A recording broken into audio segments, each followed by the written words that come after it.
done amateur players on KGS that took place a couple of years ago. I've stripped out all the kibitzes, and they will show us how to use the shapes. And each of the example games will have a different theme, something different that I want to show you. But first, we're going to have this lecture, and the first question that always gets asked is, Dsaun, why are you using a 25 by 25 board? And the answer is because on a 19 by 19 board, I don't have enough room rather, to show all the shapes. The other thing people keep asking me is how strong I am. I'm about 1Q on a really good day, on a KGS 1Q. On a really good day, I might be KGS 1 Dan. I am an AGA 1 Dan. But I have weaknesses and I have strengths. And I am very weak at reading and not terribly good at life and death problems. But I will show you what I know about shape.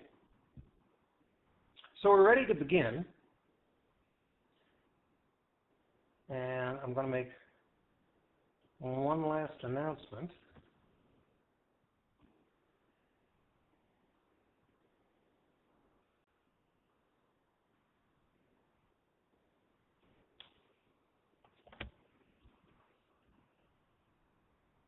There I am. Okay, good.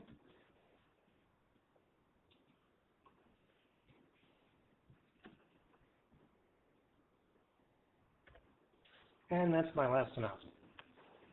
So let's get going.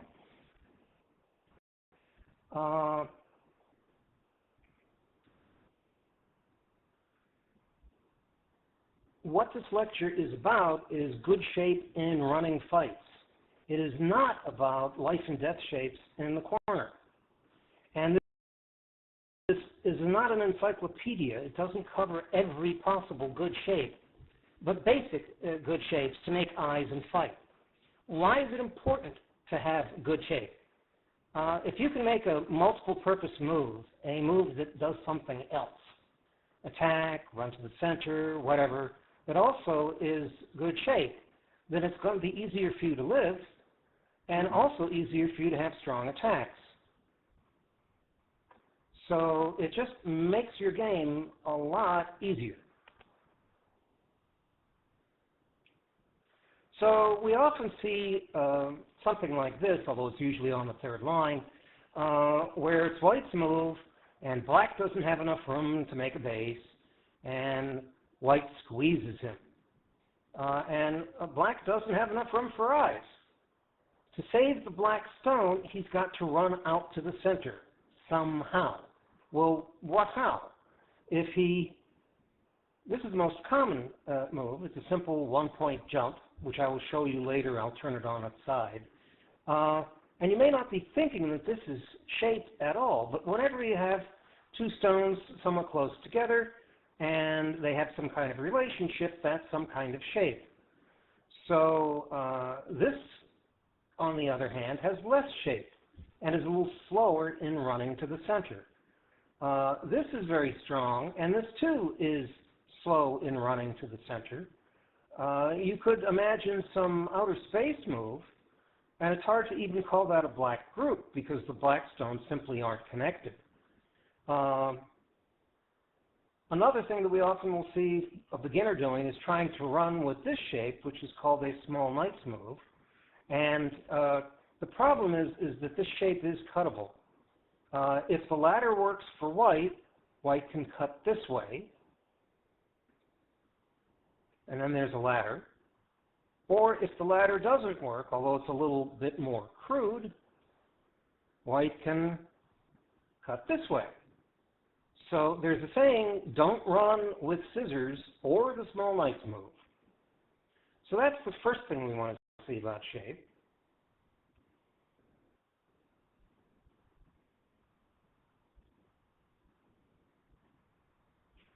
And I usually find that it's easier to talk about what good shape is if you think first about what bad shape is. What is good shape?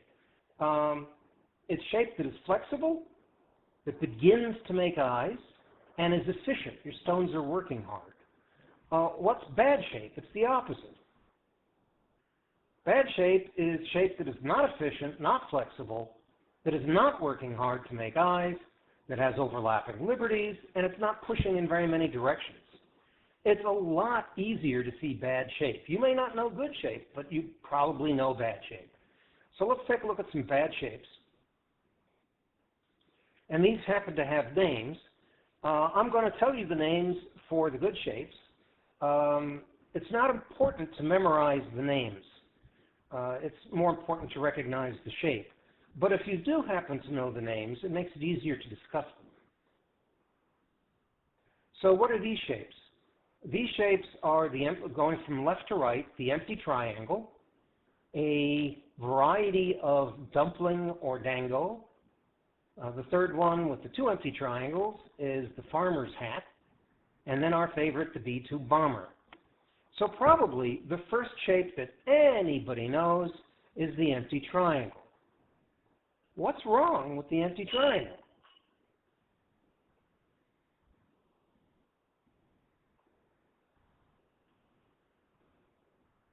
Well, both the black group and the white group have the same number of moves, but the black group has an overlapping liberty. It's easier to surround and capture. It's also pushing out in one fewer direction. So what's better 95% of the time is to do something else, anything else, rather than the empty triangle. Usually it's this. And by the way, if it is an empty triangle, it's not considered empty if it's filled by a white stone. White's lost 2 liberties, black's lost 2 liberties, it's an equal wash. So we're not talking about the filled triangle, we're only talking about the empty triangle. And you can see what I was saying about not flexible, not making eyes, not pushing out in many directions. It's an easy example.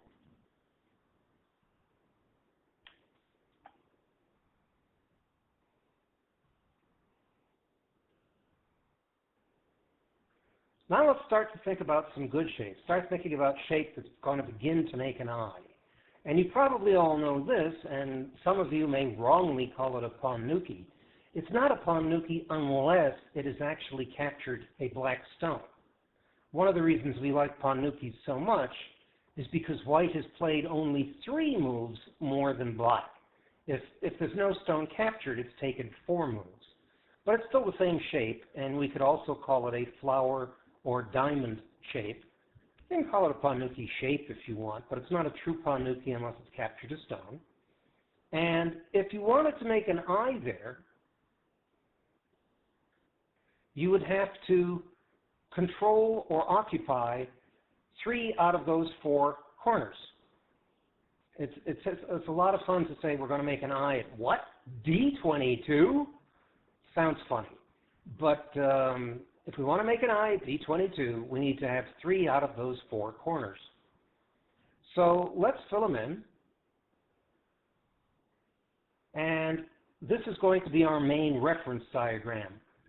Most of the shapes that I'm going to show you today will be found somewhere within that formation. So just for one example, I'll show you and I'll discuss the shape of these 3 stones. But it's just a reference diagram. I developed this SGF, and I picked the 7 example games, of which I'm quite proud. But I want to acknowledge that the idea for using this as a reference diagram came from an old article of Bruce Wilcox, which is no longer available, called Instant Go. Hello, Mark. So let's take a look at our first shape, which I've shown you already, the 1-point jump. Here it is. I've turned it on its side. And I'd like to make a couple of points. The first is, I should stop saying The first is that these shapes are not guarantees to make an eye. These are good shapes that begin to make eyes. But your opponent, he knows the shape too, and he's going to try to prevent you from making good shape, he'll try to break the shape, as with this peep that breaks the shape. So these shapes are incomplete. Next thing I want to show you is I said that this move, the one-point jump, was hard to cut. It's hard to cut, but it's not impossible if white has enough strength around it. So here we are. And white's got a lot of outside strength, and he says, oh, you think you're connected, huh? And black can Atari, but black's got 2 cutting points, and he can defend only 1. So this cuts his shape. And that will be true for many of the shapes that I will show you. If you want to judge whether a shape is weak or strong, you have to look at the neighboring opposing groups. If your enemies are strong close by, then your group is probably weak, and vice versa. So that's it's a relative thing. If your group is strong, that's going to make his group weak. The other thing I want to mention here is that for all of these shapes,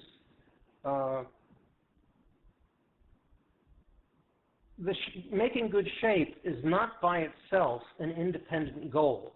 Winning the game is the goal, and good shape is simply a tool. If the only good move is bad shape, play bad shape. Good shape is not a guarantee of success. Furthermore, you can be happy even if you can't read out a fight. If you forced your opponent into bad shape, you know you're forcing him into inefficient play. And that should make you happy even if you can't read out how the fight is going to go. So let's look at the next shape, which probably most of you have seen before. And it's no secret where the weak point is. I'm going to show you the weak points for these groups too. And the next shape is our diamond or flower shape. Now, I'm not going to play hide the ball with you. I want to let you know that in my white group there, the reference diagram, there's also a couple of bad shapes. Hey, guess what? The empty triangle is in the reference diagram. So, not every single place there is good, every single shape, but, you know, it's there. And also there is the bamboo joint. And the bamboo joint is not terribly good shape. And, you know, sounds like heresy. Dsaun, what do you mean it's not good shape? Well, it is good shape for staying connected.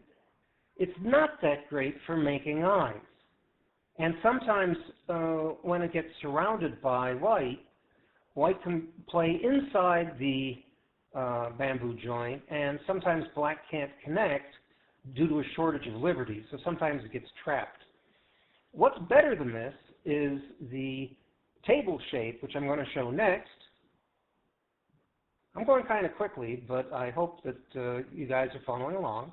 We've got a lot of material to cover in a short period of time.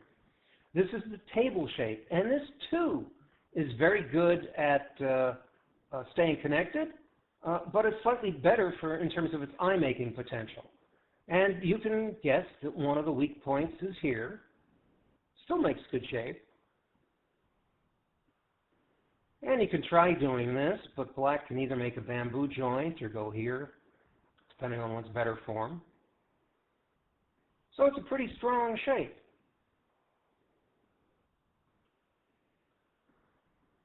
Here's an incomplete shape.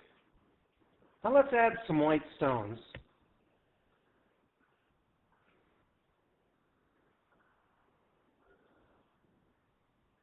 Black to play. A lot of cue players you will see will play here.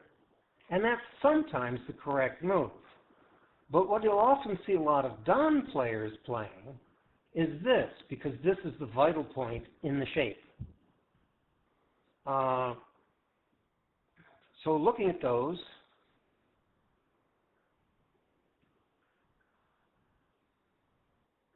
This, as far as I know, doesn't have a name. Maybe it does have a name, but I've never heard of it. I call it either the J shape or the hook shape. And that's simply so we can talk about it.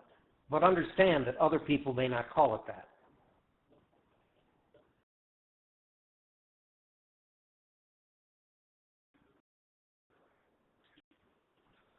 And if I were instead going to play in the vital spot, it would be this, which is sometimes called a half table, sort of like a table with a wonky leg.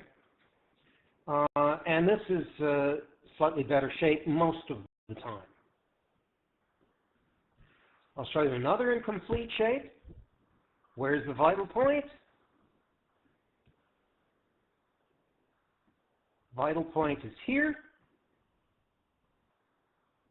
Yep.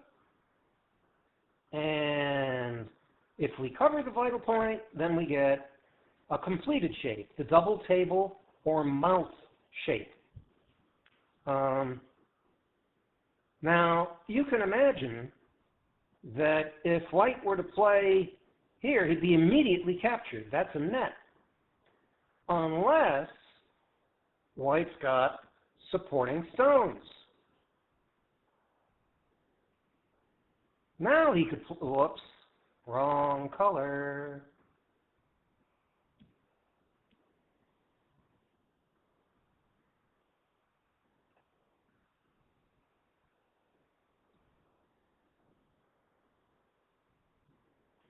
Let's try that again.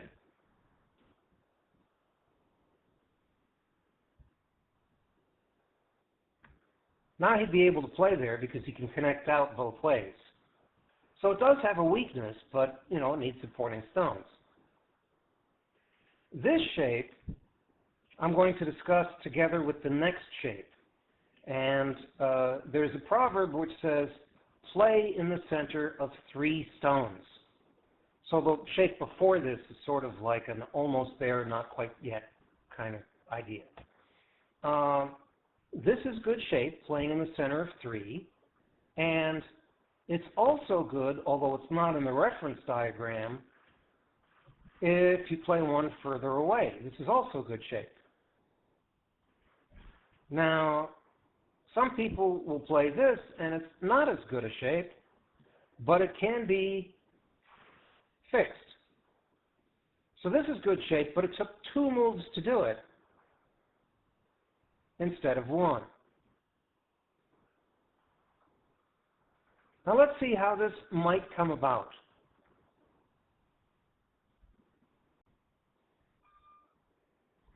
White peeps, and now we've got a string of 3.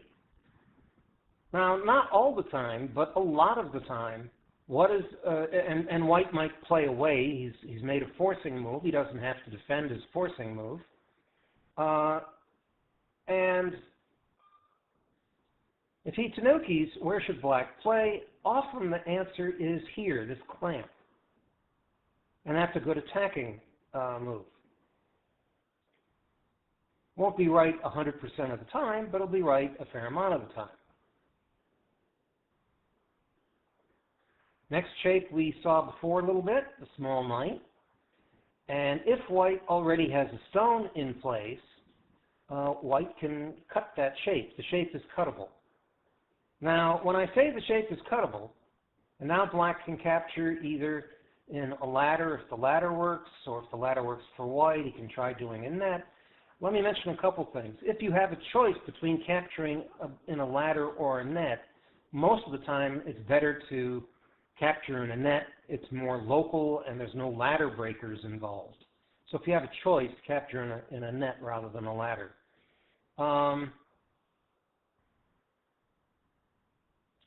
If the ladder works for black, that's not right. The hardest part of this lecture is navigating the game tree. If the ladder doesn't work for white, then white can cut another way.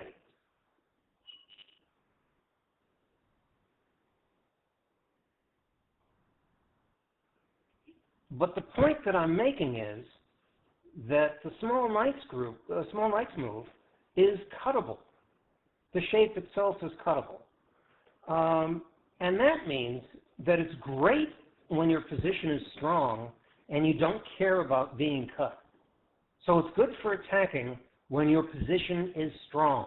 And we'll see that in some of the example games. And it's bad for running away to the center when you do care about being cut.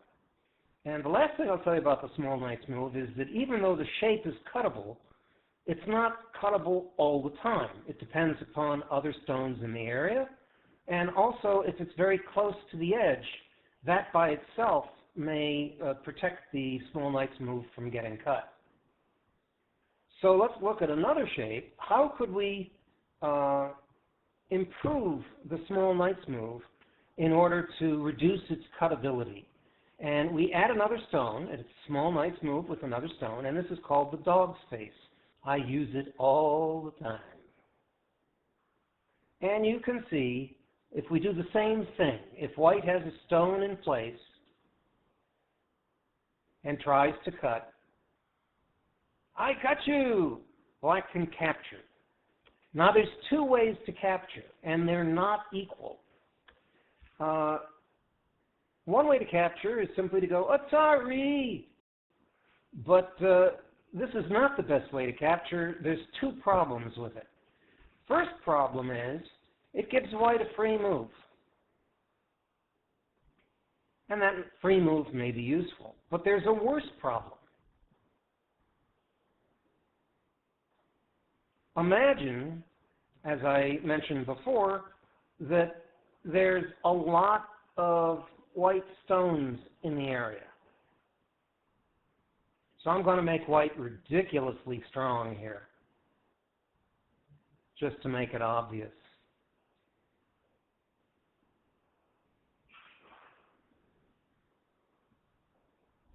And here's the problem. White can Atari this way, and now the eye that black thought he was getting is false. Black can try to run away, but because of white's strength, sooner or later, black's going to have to capture, and that became a false eye. So what's better than that?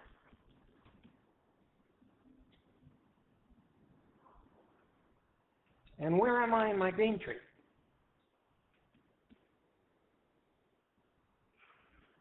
There I am.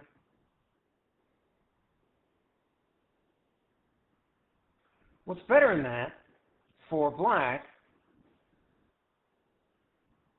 is to capture using a net. And now you don't have those problems. So that's usually the better way to capture. So enough of the dog's face. Let's go on to the next shape. This is called the tripod group, and I always apologize for it because it's the tripod shape.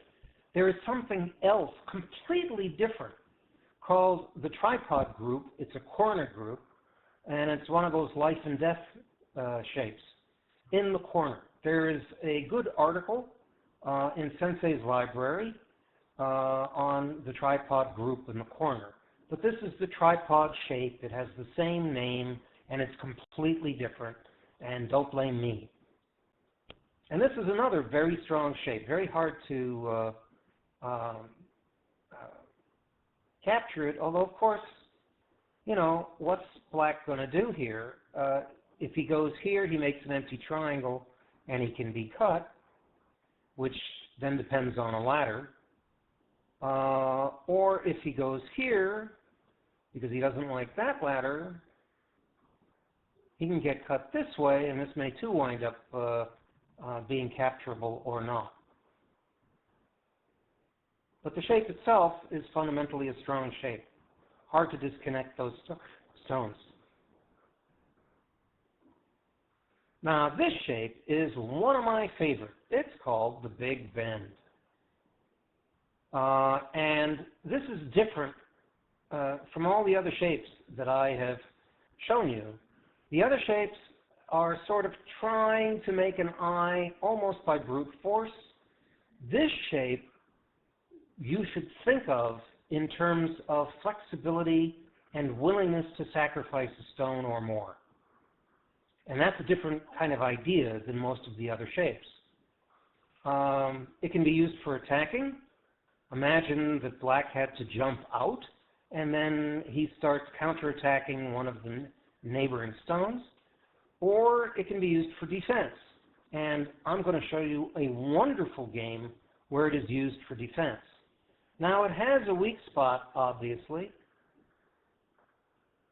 and there it is.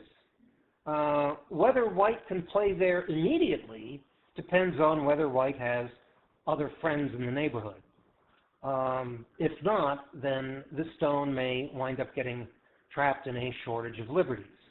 And black has a few different responses. He might do this, for example. And white says, oh, I'm going to cut you. I'm going to cut you so bad. And see, I cut you. And black says, that's okay, I've made a good position. So I'm not too worried about that. Or black may answer another way. He may simply connect one of those sides. And white again sings his song, I'm going to cut you. And he cuts, and black says, Atari. And white says, see, I captured a stone. And black says, see, I made a good position. So the Big Bend has inherent in it the idea of possible sacrifice and flexibility in order to get good shape. Now I'd like to show you a few shapes that are not in my reference diagram. This is the large knight's move. And like the small knight's move, it can be cut. It's a cuttable shape. In fact, if anything, it's a little looser than the small knight's move. And like the small knight's move, it can be strengthened by adding another stone. And this is the horse's face, or long sake bottle. Imagine a sake bottle turned on its side. The dog's face, which I mentioned a few minutes ago, I should have said, has another name, and that is the small sake bottle. And this one I just put up there now is the long sake bottle, or horse's face. It'll look more like a horse's face if it was oriented differently. And it has, it's a little weaker than the dog's face, but it's still another good, strong shape. And this is one of my favorite shapes. I just started appreciating a couple of years ago. It's the big bulge. It's used for attack. It's used for surrounding a corner. It's used for defense. And you can imagine, you know, if white has a stone,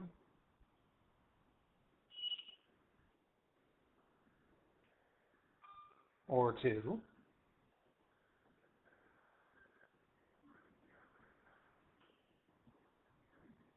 sorry for the dings, black can simply block, and this is another property of many good shapes, which is they change. They convert to another good shape, and this became the tripod.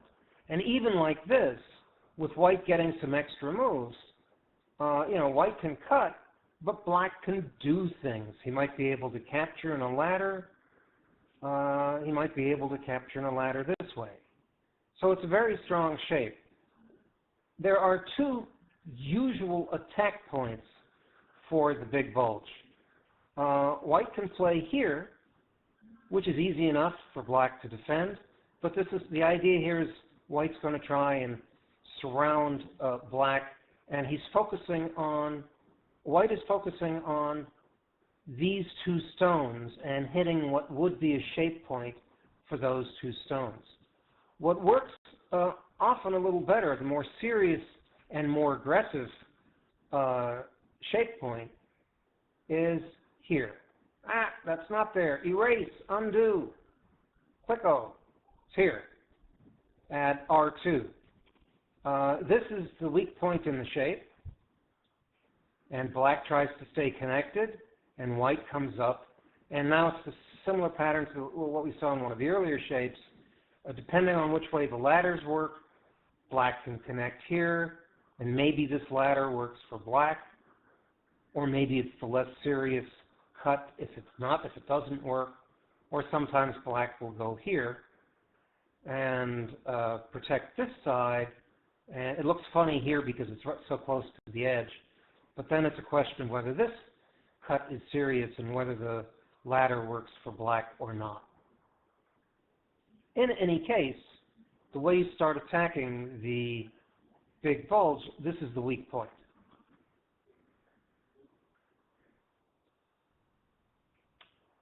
And I believe I was having some trouble remembering this, and I think it was Eddie who reminded me, so thank you, Eddie.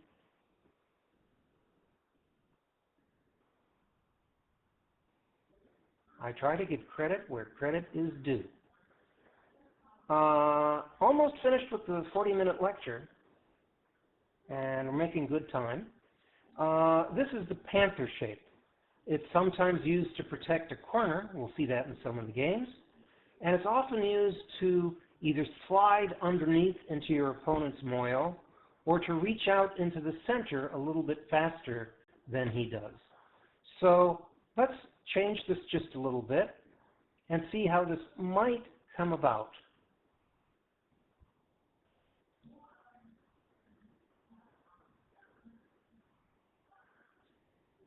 So for example, black squeezes white and white jumps out. Black peeps, white connects, and black says, oh, I'm going to run faster than you into the center. And you can see that it's a strong shape that's being used to run quickly. It does have some weakness if white has surrounding friends. Let's give white a couple of extra stones.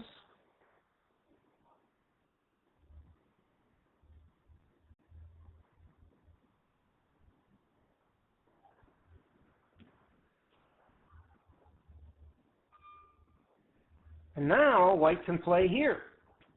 Normally this would be captured in a ladder, right? But if white has ladder breakers on both sides, then this is playable. So it's a little unusual, but it does exist, so I thought I'd show it to you.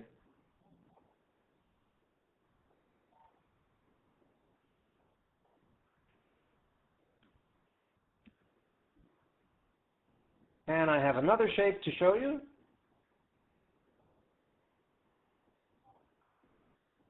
W3 looks like a weak point.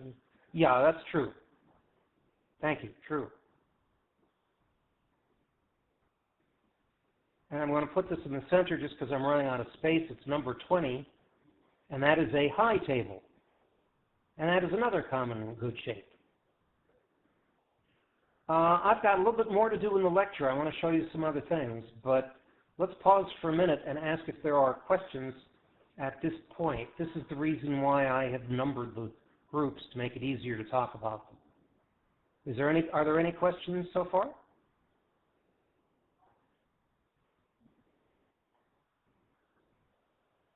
I'll give you a second to type, and if nobody says anything, then I'm going to...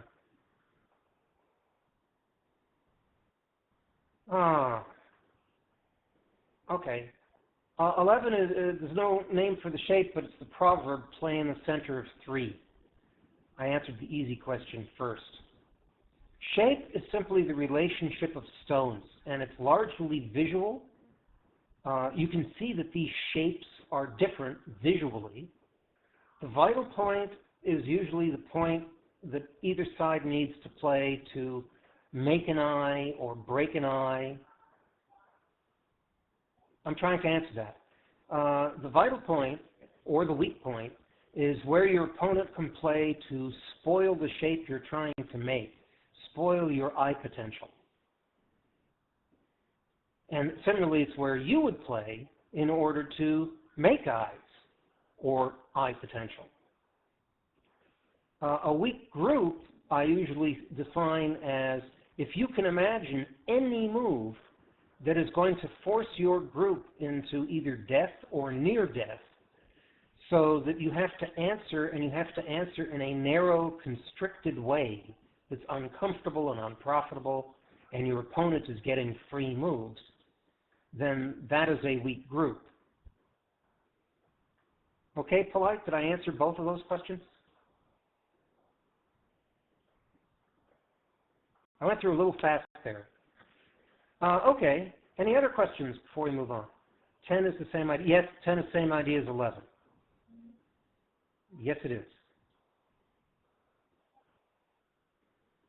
What's the use of the big knight's jump? The big knight's jump is faster than the small knight's move, right? It's reaching out further.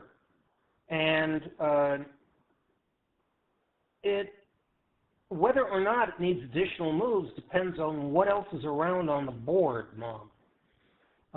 There are times when it is played sort of in isolation to play a little faster. So, for example, let's say that you have a 4/4 stone in the corner.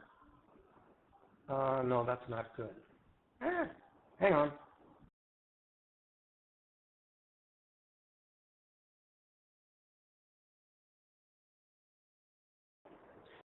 Let's say that you have a 4/4 stone in the corner.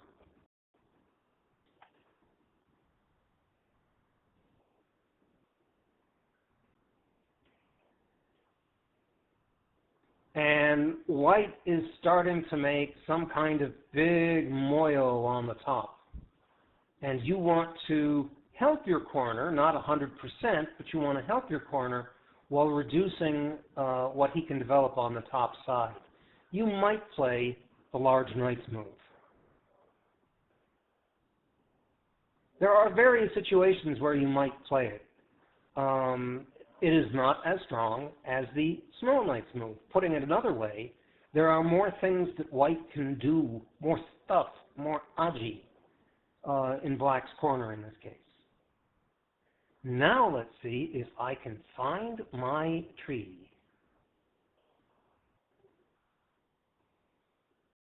And I wanted to show a couple of things here. Firstly, as I mentioned briefly, yes, you can use it to attack, true. This is called the broken table. White's shape is the broken table. A regular table would be here. If white were to play here, then, you know, it has some disadvantages. Oh, you peeped me. Now I make an empty triangle. So you will frequently see a Dsaun level player playing this broken table, and if black were to push through, it converts to another shape, the tripod shape. And that's the reason why I picked this to show. It's another case of one shape converting to another.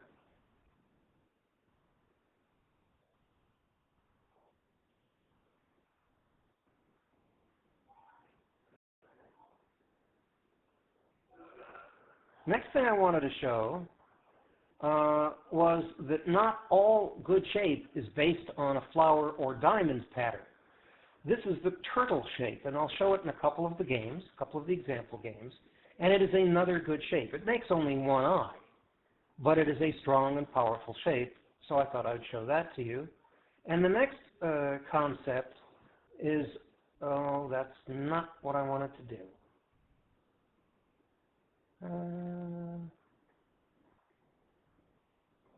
Where is it? It ain't there.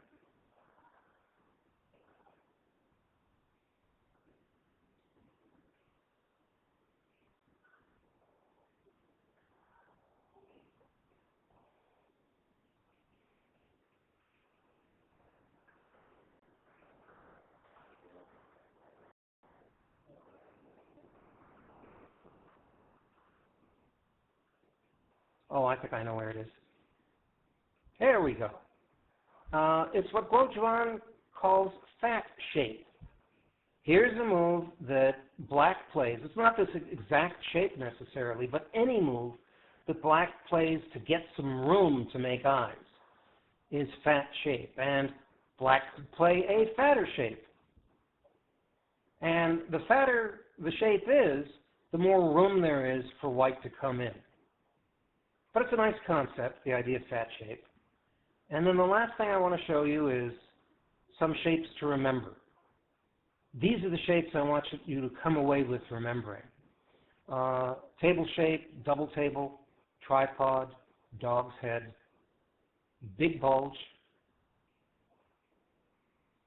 panther, big bulge, and big bend. Now I'd like to make a few general comments. I've said already that shape is a tool, but not a goal by itself. How do we use these shapes? You want to make multi-purpose moves. Moves that threaten to make an eye, that threaten to connect, that threaten to kill, forcing moves. And if you make them and also make good shape, it makes your game earlier. I've mentioned before, if the only move that works is bad shape, play bad shape. How do we use them? We join or chain or link shapes together. And I will show you that in the example games. That's how I came up with the idea of getting some example games. People said, how do you use these shapes? I will show you.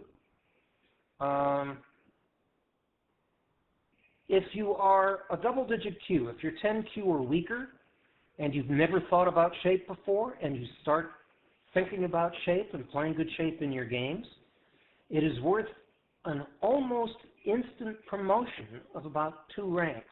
So congratulations to all the double-digit Qs here.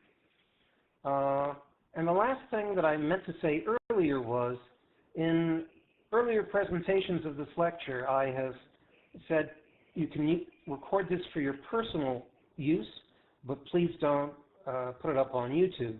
I'm changing that now because this is the last time that I intend to give the shape lecture on KGS, and therefore, if people are recording this, if you want to put it up on YouTube, I give my permission, that's fine. Please send me a link so I know about it, but that's all. You do it with my blessing. So I'm going to show you 7 example games. I go through them fairly quickly because I'm going through them only from the point of view of shape, mostly. There's a lot of other stuff going on in the games. And each of these games has a different theme. The first is a game in which almost every move is either to make good shape or to destroy the opponent's good shape. I call it the make-break game. Second game will be to see how to use the big bend to make life in tight places and multi-purpose moves. The third game will show how to use the tripod shape and how to chain groups together. Fourth game will show some defense using the tripod shape. The fifth game will show how to use the big bend for flexibility. And there'll be a big sacrifice, and the guy will win anyway.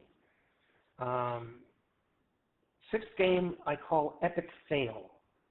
If you make good shape moves the whole time, but you're not paying attention to the board, and you're not playing in the important areas, you're not going to win. Good shape does not replace whole board thinking. And in the last game, I call dessert because it's so tasty. And you will see that.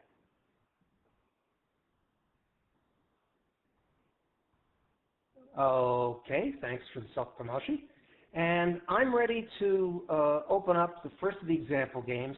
I'm going to give a 3-minute break when we finish the first example game in case people need to go to the bathroom or, God forbid, smoke or whatever. We're going to have a short break after the end of example game number 1. But right now, I'm going to close this board, and I will open up a new board. You're very welcome, guys. I'm going to start showing the example games. They are the heart of the lecture. Please don't run away. Stay for the example games. And you have to close this board if you're watching on KGS in order to get find the game and join.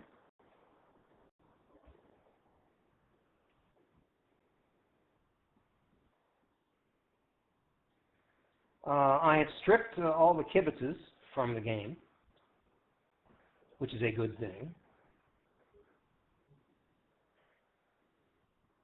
Doesn't it, though? All the remaining boards are going to be 19 by 19. So they're all going to look normal. Okay, are we ready to start? This game involves two strong players. These ranks, all these games are from about 3 or 4 years ago, so these ranks aren't necessarily current. Aguilar is one of the strongest players in South America, if not the strongest. He's from Argentina, and he has represented Argentina several times in world competitions, and he's played against pros. He's a nice, strong player, and he loves using shape. And East Wisdom is a good player, too. So let's take a look. This is the make shape, break shape game. Almost every, I'm going to review these strictly from the purpose of shape, point of view of shape. And actually, you can look at Dsaun games, and even if you don't understand everything that's going on, if you focus on one aspect, like shape, for example, you might find it easier to have a useful review. So we have a somewhat normal opening. White pincers. Black has to run away to the center. And white makes a tiger's mouth to defend the corner.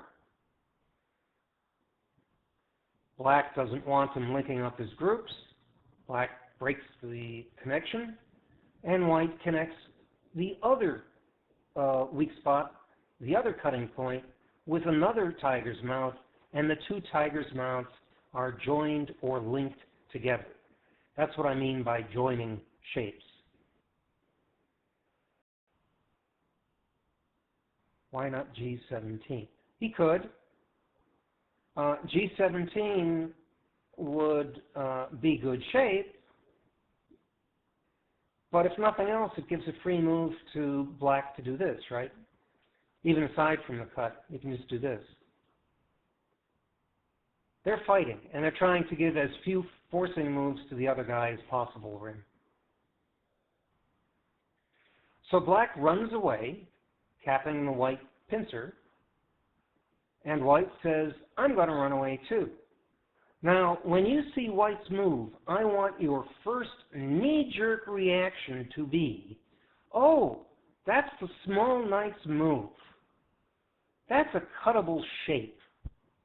But that doesn't mean it's cuttable, however, in every situation. And here, the shape is close to the edge. And if black were to try cutting it now, die. What about the other way?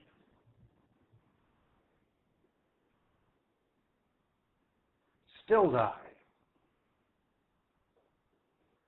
So even though the shape is cuttable, it's not cuttable in all circumstances. If there are helping stones or if it's close to the edge, the shape is not necessarily cuttable now. But I want you to see the shape and immediately think cuttable shape. Why does black play here? Black plays there because this would be a nice shape point for white to make a little tent on the side. So he's playing in white's shape point.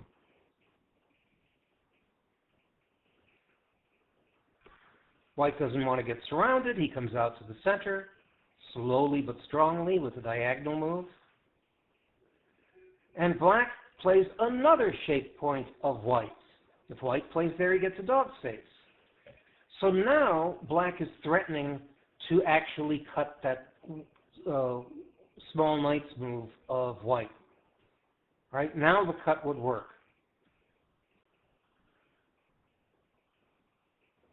What is what about, Coco? This is my lecture on good shapes and running fights. So white defends and keeps his group connected. And black says, I'm going to threaten to cut you again. And white could connect, or white could make a bamboo joint, but instead he plays here. And this actually, I just gave a 40-minute lecture on the basic shapes in running fights, Coco. And I'm now showing 7 example games of how to use the shapes.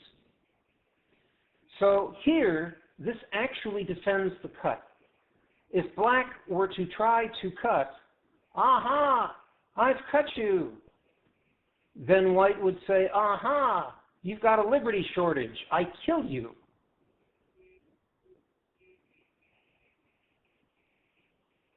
Why not C9?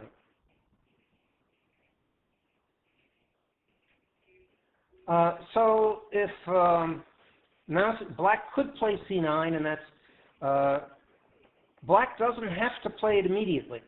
Black is not threatened with disconnection himself, right?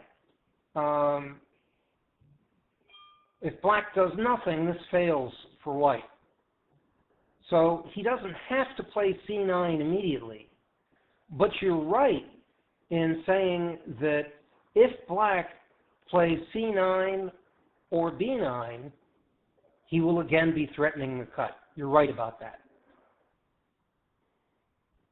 But it's not urgent for black to do right away. I understand. Black can play C9, but doesn't have to do it immediately. Black is not in immediate danger. So black can play that anytime, George. And it'll come up later in the game. First, what's more important for black than playing... Okay.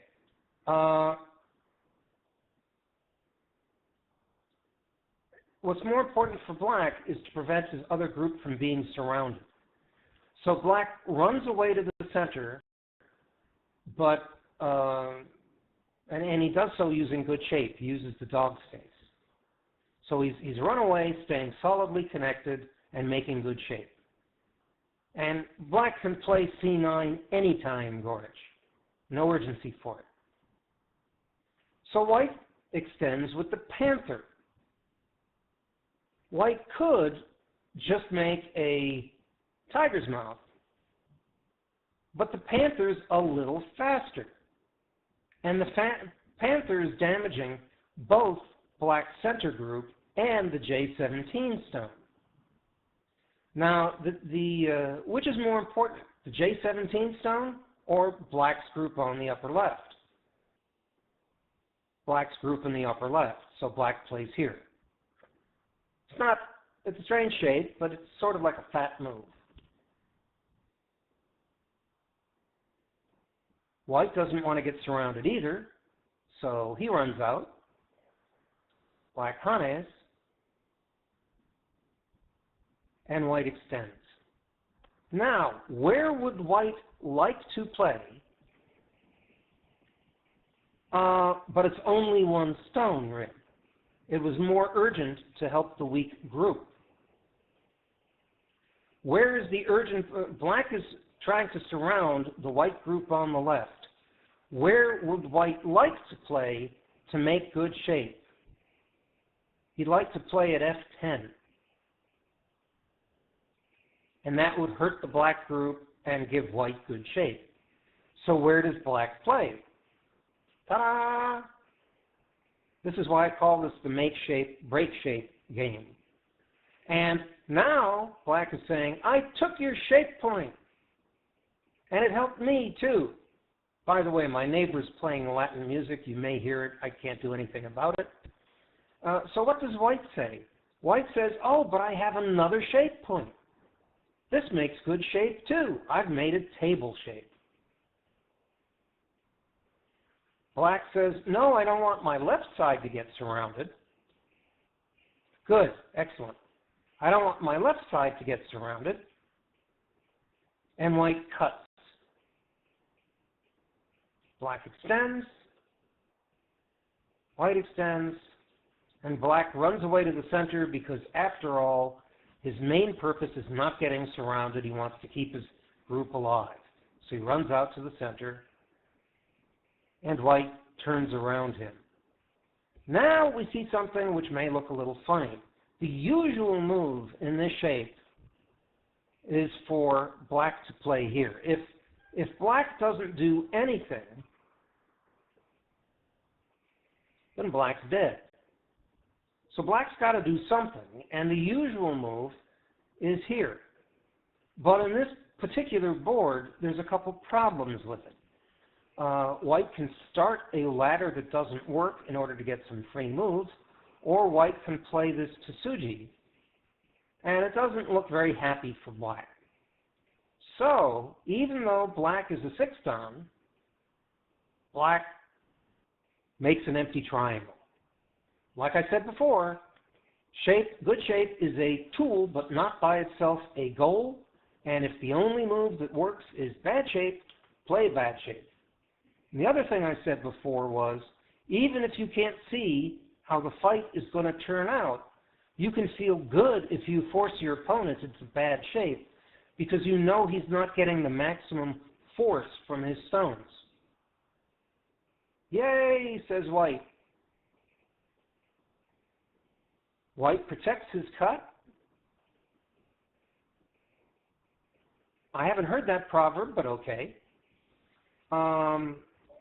Black extends from his weak group to try and avoid getting surrounded. White splits black's groups. This is not a big bulge, but it's sort of like the same feeling. It's like a super big bulge. It doesn't have a name, but it has the same feel as a big bulge.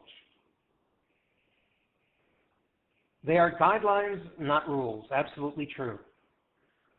Proverbs tell you where the likely points might be, but they're not always right. Black runs away so he doesn't get surrounded and uses the dog's face again. And this is a big bulge. So it is good shape. It is joined to the table shape above it, and it's a multi-purpose move because he's threatening to cut through black's stones and separate the corner from the side. And black says, no, no, no, no, no, I can't let you do that. I've got to stay connected. And white says, are you sure? And black says, yeah, I'm sure. Okay, I'm making now the J shape or hook shape. And remember, this is the J shape or hook shape is simply Dsaun's name for it. It's not a standard name. And black protects. And now that white's made his group stronger, he tries to stake out some territory while threatening to surround black's center group. And black says, oh, you've extended too far. I can cut you. Okay. Time for a short quiz. Very short. Black just made the small knight's move. Your knee-jerk reaction is, what kind of shape is that? It's a, come on guys, cuttable shape. There you go. It's a cuttable shape. And in this case, it doesn't have friends close enough or the edge close enough to help it from being cut. So what's white's next move?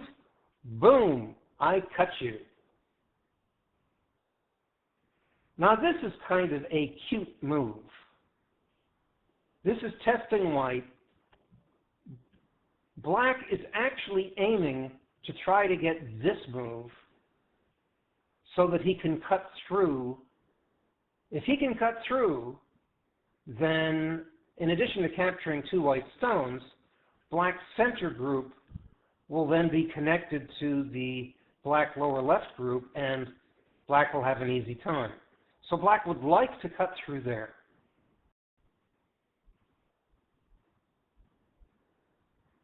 Triangle is just my marking things, Gorich.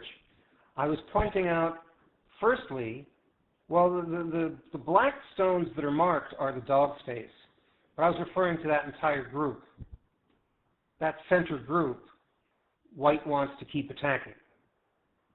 So if black gets to capture 2 stones by pushing through at C11, then black will connect all his groups and not have much of a problem fighting. That's my point. Black is aiming for C9, which threatens C11. And white goes here. Now black could immediately play here, which is what he was aiming at. But there's a problem. The problem is, in fact, he does play there.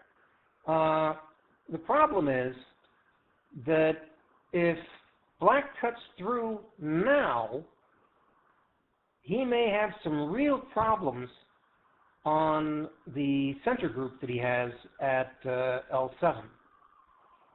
So he rushed a little bit there. And, Gorich, I hope and I think I answered you. So black has to come back and help his center group, which does other good things because he's threatening to surround white's center stones. So now white has a choice. White can either help his center stones or protect the cut at C11. And he protects the cut. It would just be too easy for black if black gets to capture those 2 stones. So white defends those stones, and black continues to surround the white center. Everything clear so far? The game's a very easy game, and almost all the moves are either to make shape or break shape. So everything clear so far? It was to kill the Aji. Does it also threaten the H5 stone? The wedge. I don't think so, Ed. I don't think there's a relationship there, but even if there were, I would continue on because it's not really a shape question. I'm trying to look at these mostly from the point of view of shape. But I think, to give you a fast answer, I don't think so. White makes a contact move, which is what you do when you got a weak group, and then he makes this shape move. Now you may remember this move. Why? Hey guys, it's based on the turtle shape. Told you it would come up in the games. Black surrounds. White tries to connect. Black is now surrounded, completely surrounded. So black makes this move, which is a multiple good shape move.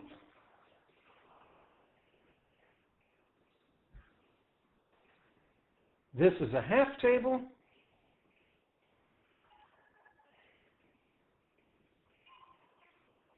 This is a panther.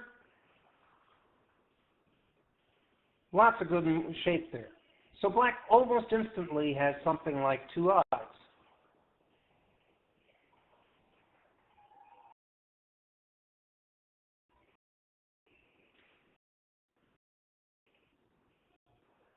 You know, I didn't discuss the elephant's eye in my lecture, and I meant to when we were talking about the Big Bend. If you remind me, I'll talk about it later. But anyway, so white tries to link up his groups, survives. Black says, I still need to make 2 eyes. This is a forcing move, free move. Here's another shape based on the turtle. White protects his cut. Black continues to surround.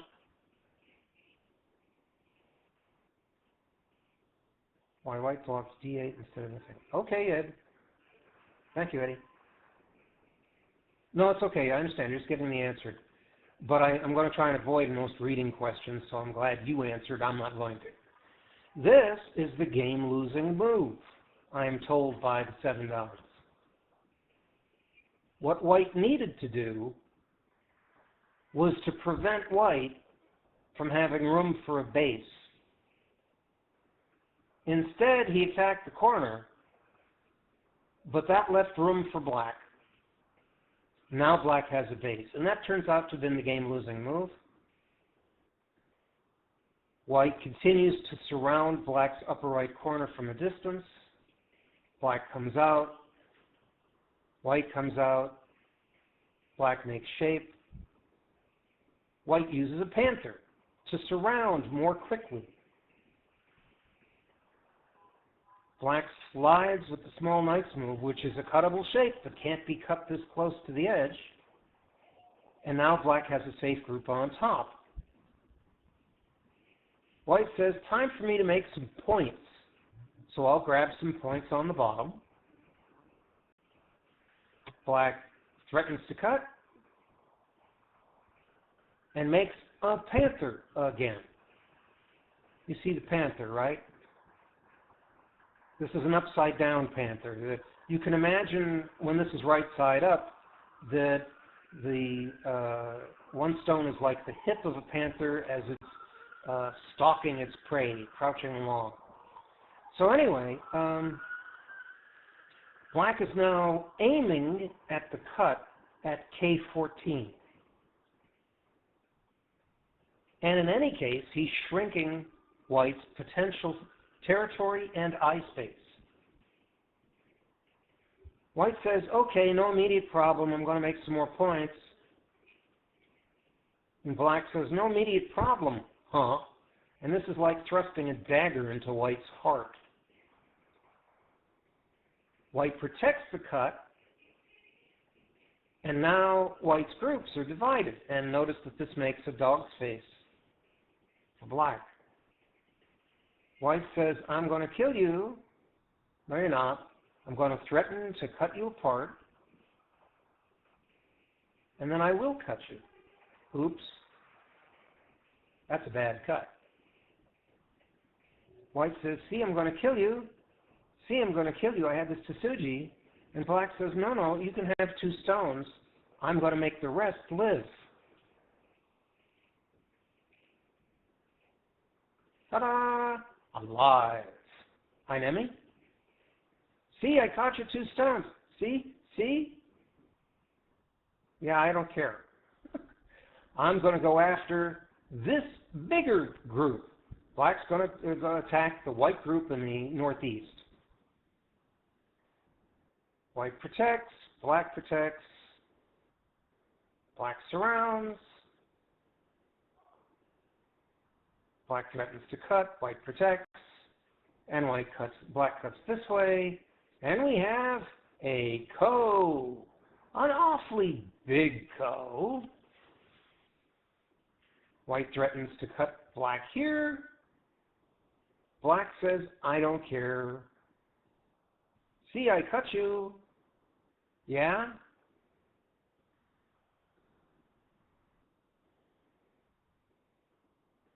Boom. And white is cut still from east to west. White tries to live on the right.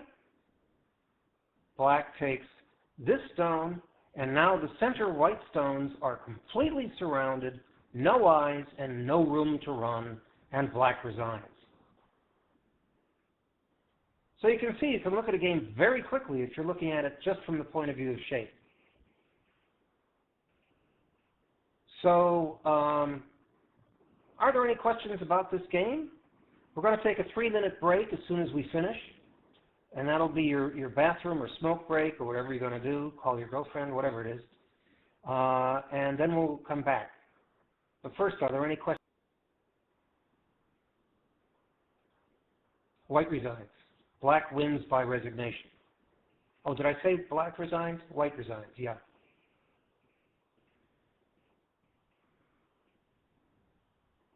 Thank you, Inuit. Oh, thank you. That's a good question. I meant to show this when I was talking about the Big Bend.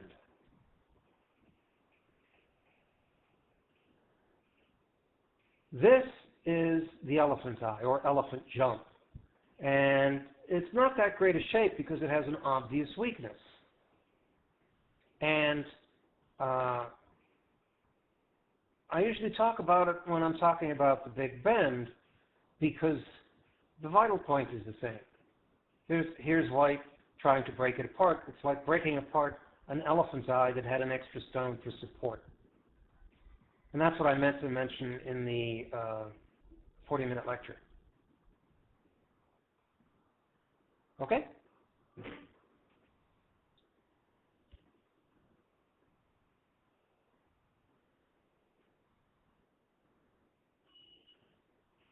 This is the elephant eye or elephant jump with a fourth black stone, making a square, not terribly good shape.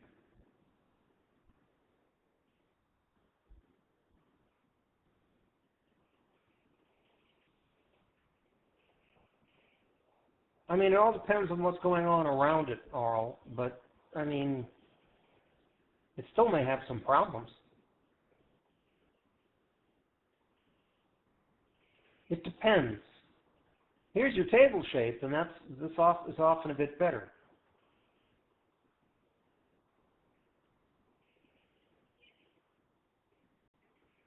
Okay, any other questions, or can we take the break now?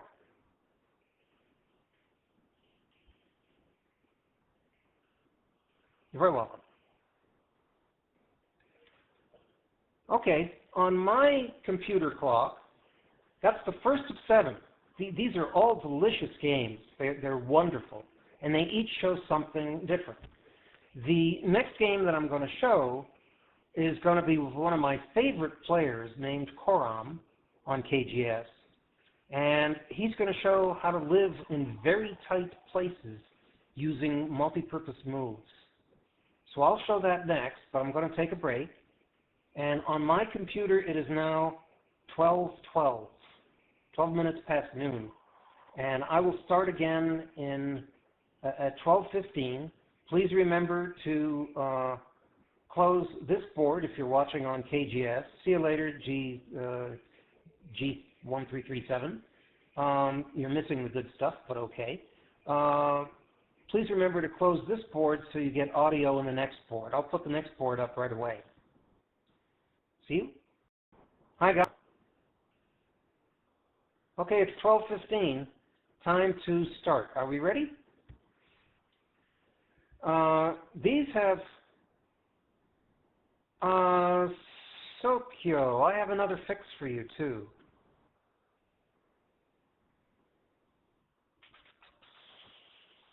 If you're using Windows, then there's another way you can adjust the volume.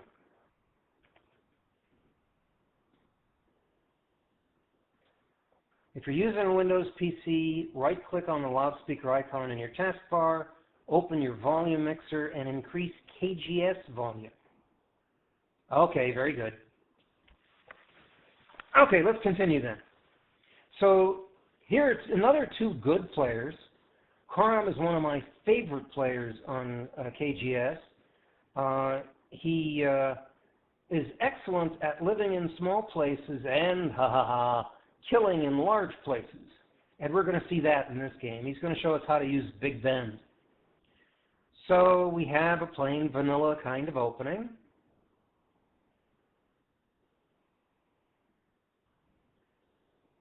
Nothing strange here. And now something a little strange. It's not quite blitz, it's a fast game. It's a little strange for black to play here. It's a very common place to play, but it's a little early in the game to play it. Later on, white will want to come here. This is said to be a point for erasing black's potential to expand in that area. So it's a common point, but it's a little unusual to see it played by black this early. But I think black has a special idea. So what does white do? White says, oh ho, I see that R11 is a third line stone, and one way you punish third line stones is to push them down to the third line, prevent them from expanding. So white plays on the shoulder. This shoulder hits a very common approach to the third line stone. And then he uses another common follow-up, the 1 point jump lightly away. But now black uses his special strategy. Instead of continuing to make territory on the right side, he says, I'm going to surround it all.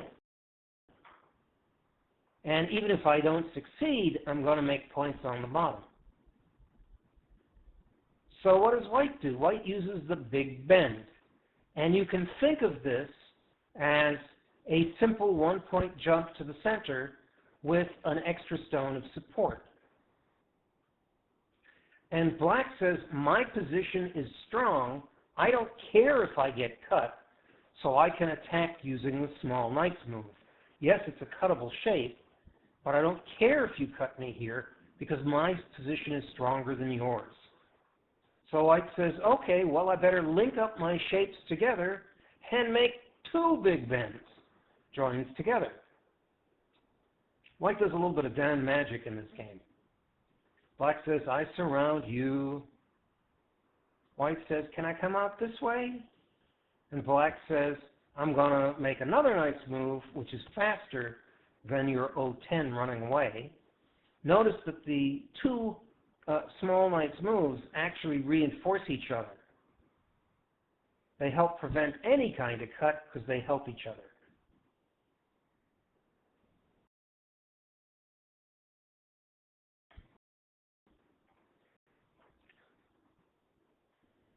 So white says, the easiest place to make eyes is the corner. The second easiest place to make eyes is the side. Will you let me get to the side and make eyes? Okay, where's the point that white would like to go next to make an eye?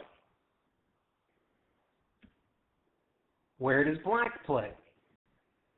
Ta-da! I break your shape. And white says, okay, you played my shape point. Would you let me capture R7? Black says, no. Would you let me make an eye on the edge? Not today, maybe next Tuesday. There's another break. This is an empty triangle, but it breaks white's shape. Will you let me run away to the top?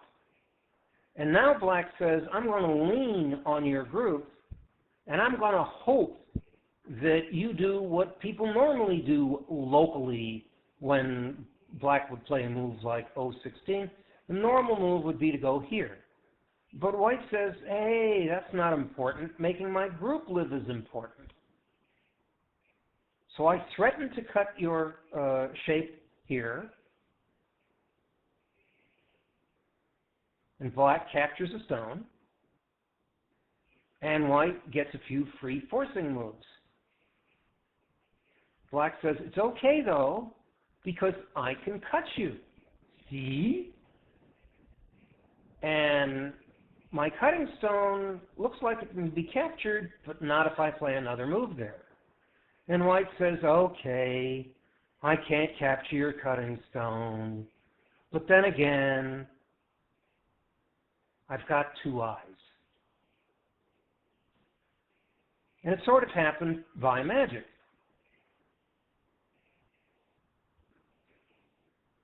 But white used forcing moves that were multiple purpose moves. They threatened to do more than one thing. And he made good shape. And suddenly he's got 2 eyes, as if by magic. But like they say in the commercials, now how much would you pay? But wait, there's more. Because white, Coram has made life in an incredibly small space. He's going to do it again. Black captures the stone to remove all the aji. White comes back to make the normal move on top. And now where should black go? And if you were to simply count the spaces on the left and on the top is wider, and the top is on the 4th line, this is on the 3rd line, so that if you were to draw just a box, the top side is bigger than the left side. Furthermore, white's got 2 very strong stones on the left side. So black says, no, I'm not going to go on the left side. I'm going to jump in the bigger area. Was O15 necessary?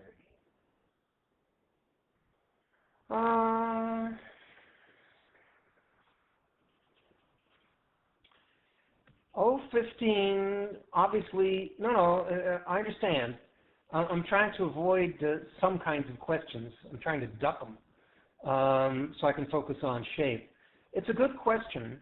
Obviously, it hurts the 3 white stones in the center, and it also may make it easier for black to invade the top. He's trying to avoid letting white get too strong too quick, and white has a weakness still at P17. But that's the best I can answer for you. It may be, you may be right. It may be slow. But I'm going to duck that question. What black's really interested in doing isn't in capturing those 3 stones. What black's really interested in doing is invading the top side. So having a strong stone at O16 will probably help that. I think that's why he did that. It's a lot easier to attack if your existing groups are not merely alive, but are fighting strength, fighting machines. So he kept O16 strong because I think it helped his invasion. That's the best answer I can give you. So black invades. White touches him. Unusual. This helps white center 3 stones. And black defends the cut, killing the Aji at P17. This also, in addition to defending the cut, limits the kind of base that black can make in that direction. Imagine if black had played at N18 instead, black would have a nice base while threatening cutting. So black extends here in order to get some room for a base. White says, in your face. Black says, okay, fine, in my face, but I'm healthy. My group on top is healthy. I can make another move for points.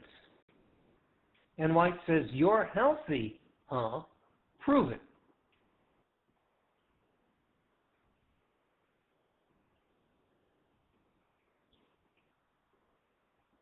White peeps. Black, before connecting, threatens to capture the 2 stones. Then he connects. And white begins to surround black. Black comes out, and white hits the vital point. Whoa, scary beans. Black connects to avoid the cut, and white strengthens his 3 stones. Black comes out, and in the process is again threatening those stones. And this is aggressive, but white knows what he's doing.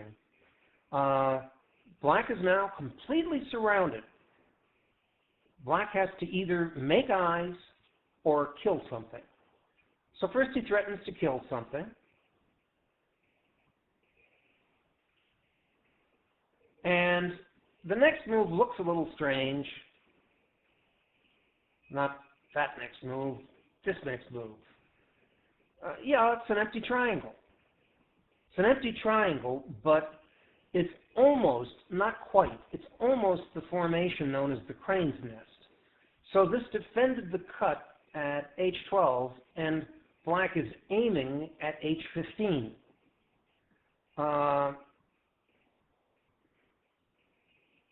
But white hits him in his weakness. You made an empty triangle. I know what to do with empty triangles. Black threatens to push and cut. He does push and cut. Will you let me make 2 eyes? No. Okay, then I'm going to cut you. White says, I'm threatening to capture your 2 stones. Black runs away, and white goes Atari. And this is a forcing move also, because if black does nothing, white can capture. So black's not going to do nothing. Black will do something. And he goes here, and white says, oh, by the way, well, first I'm going to threaten to capture that entire clump of black stones. Black is forced into an empty triangle, gritting his teeth. He doesn't like having to make this move. And white goes, by the way, did you notice I've got two eyes again? Ta-da! I'm completely surrounded. It's a really tiny space, but I've got two eyes. So that's kind of cool. And it's even cooler yet because at J10, J10 is a forcing move, but it's not really vital for either side. Right? He's still going to have to come back and make this. You know the 1, 2, 3 theory, Rimgaudos? If you're going to have to play move 3 eventually anyway, and 1 and 2 aren't necessary, don't bother with them. That's essentially why he doesn't play H10. H10 is a forcing move. It doesn't really do a lot of good things for white. It doesn't do a lot of damage for black. It could be used as a co-threat. Well, you're keeping your eye focused, Gorich, and I'm glad to see that. White just made life with his A group, but the B group is completely surrounded and hasn't made two eyes. So again, he's got to either make two eyes or kill something. And that's what Gorich is focusing on. So first he says, will you let me connect out? Of course not. Then he plays Gorich's move. Will you let me make two eyes? Not today. Will you let me make two eyes? Forcing move and rejection. No two eyes. We switch scenes here for a minute, and black senses that white is aiming at P18. He protects that. And black says, will you let me have a ko to make two eyes? No ko for you. Will you let me break out?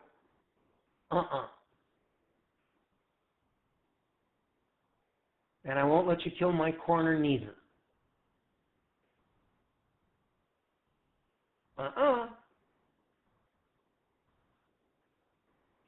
So black makes a group on the side, and now black is threatening white's center stones. If black can kill white's center stones, then black's top group will live. White makes good shape, the half-table shape. Black says, my position is strong. I'll use an attacking small knight's move, even though it's cuttable shape. And now, Rimgaudos, white plays J10 in order to get extra liberties. Now it means something. It is a capturing race. Well, it's not a capturing race unless, can white live in the center? If not, then it's a capturing race. And black says, how about you give me something in the corner, or otherwise I will get free moves on the outside. Because after all, what I really am interested in doing is killing your center group. So black gets some free forcing moves on the outside, and then says, I'm going to kill you. And white says, not today, not next November. I don't need to make two eyes. Black says, I steal your eye. White says, I don't care. All I need is liberties. So now let's talk about liberties for a minute, because this is a good time. If you don't know about big eyes, let me tell you a bit about big eyes. If you have a group and it's got space inside of 1, 2, or 3 spaces, that is a small eye group. If it is 4 spaces or more inside, it's called a big I group. And if the shape is a dead or killable shape, and you've got 4 or more liberties, just how many liberties do you have? How many moves does it take for your opponent? We call them liberties, but how many moves does it take for your opponent to kill you? There's an excellent article, by the way, at Sensei's library on this. And what it will tell you, I will just use it as shorthand here, is that if you have a 4-space group, it takes 5 moves to kill you. If you have a 5-space group, it takes 8. If you have a 6-space group, it takes 12. And if you have a 7-space group, it takes 17 moves before you die. So Black's top group has some outside liberties, right? But we're going to ignore those for the moment and look just at the inside liberties. He started off with a 6-space group, which would be the equivalent of 12 liberties. It takes 12 moves to kill it once you've eliminated all the outside liberties. But on the other hand, of those 12 moves, White has already played 4 stones inside. So 12 minus 4 is 8. Black has the equivalent of 8 liberties inside. And he's got 2 liberties on the outside, plus the possibility of a ko at E19. Is that all clear? Some of you guys may not know about big eyes, so I didn't want to go through that too fast. Because this is now a capturing race. So the number of, that's my shorthand, Gorich. If you've got a group with 4 inside liberties that can't make 2 eyes, it takes 5 moves for your opponent to kill you. 4 spaces, 5 moves to kill.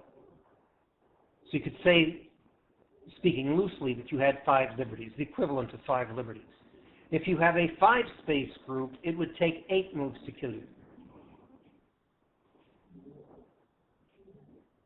I'm not really talking about real liberties. Liberties may be a bit confusing. I'm talking about move to kill. Because what happens is White has to play moves, and then you eventually capture White, and he's got to go back in there. And if you add up all the moves that it takes for White to kill, I didn't look up 8. I've never seen a group with 8. So let's see here. Where is my little diagram that I made? It was a little earlier. Yes, no, here.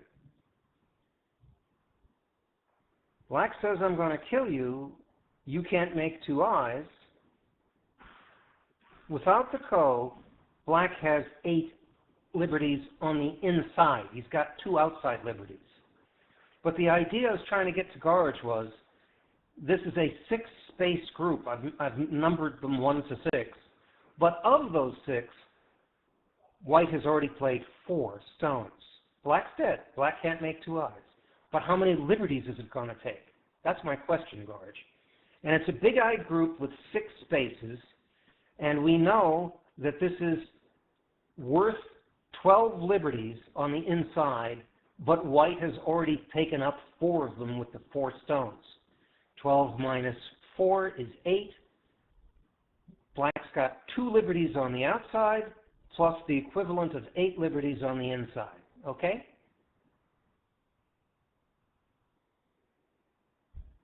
It's all about liberty counting at this point, which is why I tried to spend that much time on it. So White doesn't care that his outside center group doesn't have 2 eyes. He only cares that it has enough liberties. So White gets more liberties.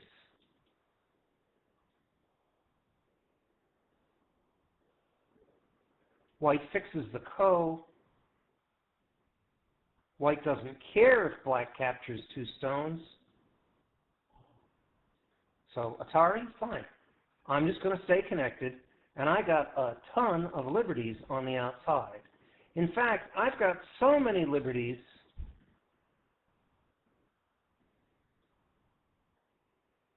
that when you take out some of my outside liberties, I can tanuki, because I've got so many liberties. Black says, I'm going to keep taking your liberties. And white says, okay, if I got to show you, I'll show you. And at this point, black loses on time, but it doesn't make any difference.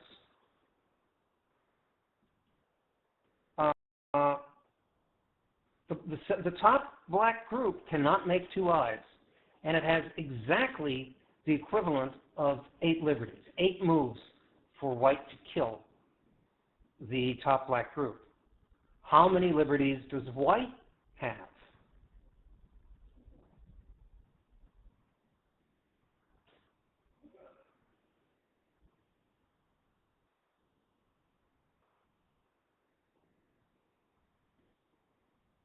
Black can't kill white fast enough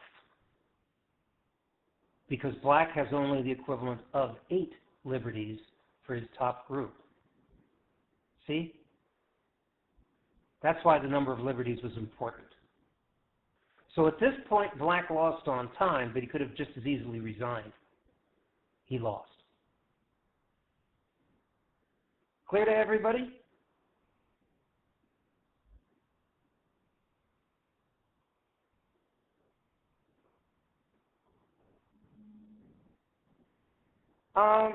They're not big enough. The outside moves may have some value, but the big black top group is dead. White's connected. White's got 3 corners. Yeah, you know, it's not sure. You know, you might get another point by playing at number 2, but you know, it's not worth enough. Black's lost. Okay, Gorich. In a minute, I'm going to move on to the next game, and you must close this board in order to get the audio.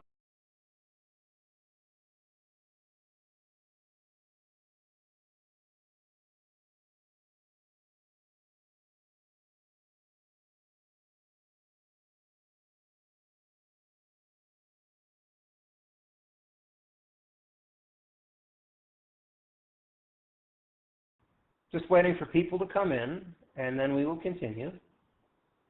The preview of this game is, this game has Z Chen, otherwise known as Z Yoda, who's a masterful player, and he's going to show us how to chain groups together, how to use the tripod shape lightly, and he will show us a very interesting little capturing race as a bonus. So let's take a look. Plain vanilla opening. We don't have to discuss everything about it.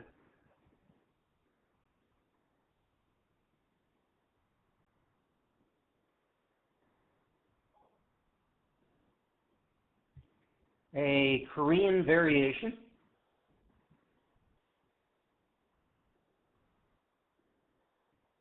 And white uses a panther shape to enclose the corner. Black protects his cut, making 2 shapes at once. He's making the tiger's mouth, and he's making a half table. White squeezes. Black now has a completed shape there. And white makes a half table shape, which is now a full table, or actually double table. Now we see white, Z Chen, have 2 shapes chained together, linked together, joined together. He's got a big bend,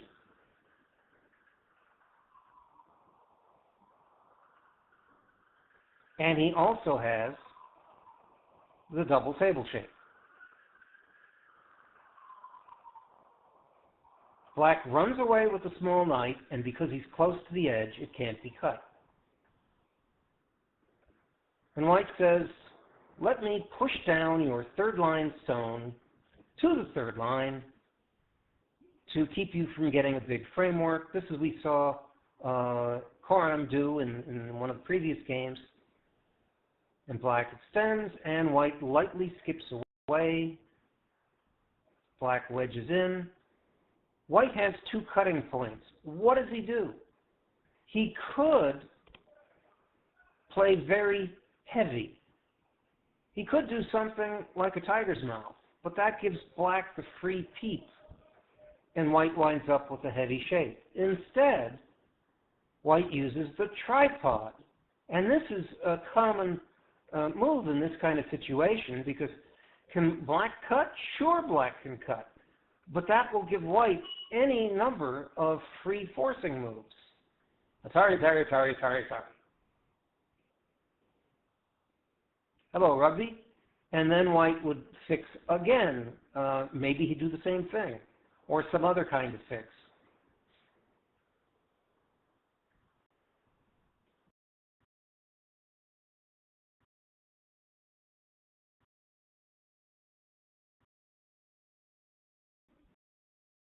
I'm back. So white has played very lightly with his table. So yeah, it's terrible when you know you're about to sneeze and you can't force it.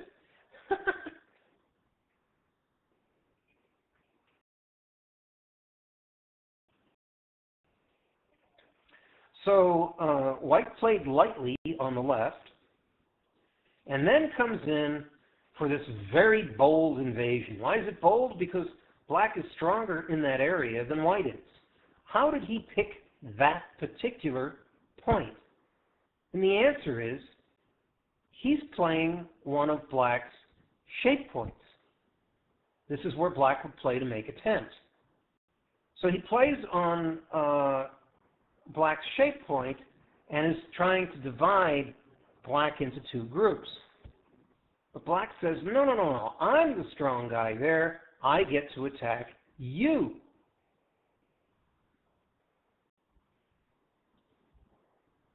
White says, I'm going to run away. Black says, no, you won't. Oh, I think I'll attack your E3 stone. I'm going to stay strong. And I'm going to take your shape point while I'm at it. Black says, I'm going to defend my cutting point. I'm all connected. What about you? White defends. And black uses the small knight's move, because his position is strong, to attack. White says, will you let me connect? No. Will you let me break through your knight's move? No. Will you let me capture your 2 stones? No. Will you let me get to the edge and connect capturing the E7 stone? No. Will you let me get to the edge and make eyes? No. Will you let me connect this way? No. There's a lot of negativity in this game, huh? Are you sure you won't let me connect? I'm sure. Are you very sure? I'm positive. No, no, no, no. Not really. Not really. And he's a 7 Dsaun, too. I mean, you know, come on. And white says, are you sure you won't let me connect? Look at all these forcing moves. Black says, I'm absolutely positive. And white says, okay, I'll make 2 eyes. Show me the 2 eyes. Okay. There they are. And now white has an eye at K2 and one either at J1 or L1. So white's completely surrounded, but white's alive. And black says, okay, I'll attack your other group. See, I threatened to cut you, and now I'll surround you. And white says, yeah, but you left some cutting points, and they're a problem, aren't they? White goes to make life. Black attacks the other group. And white says, oh, you didn't defend? I'll tell you what.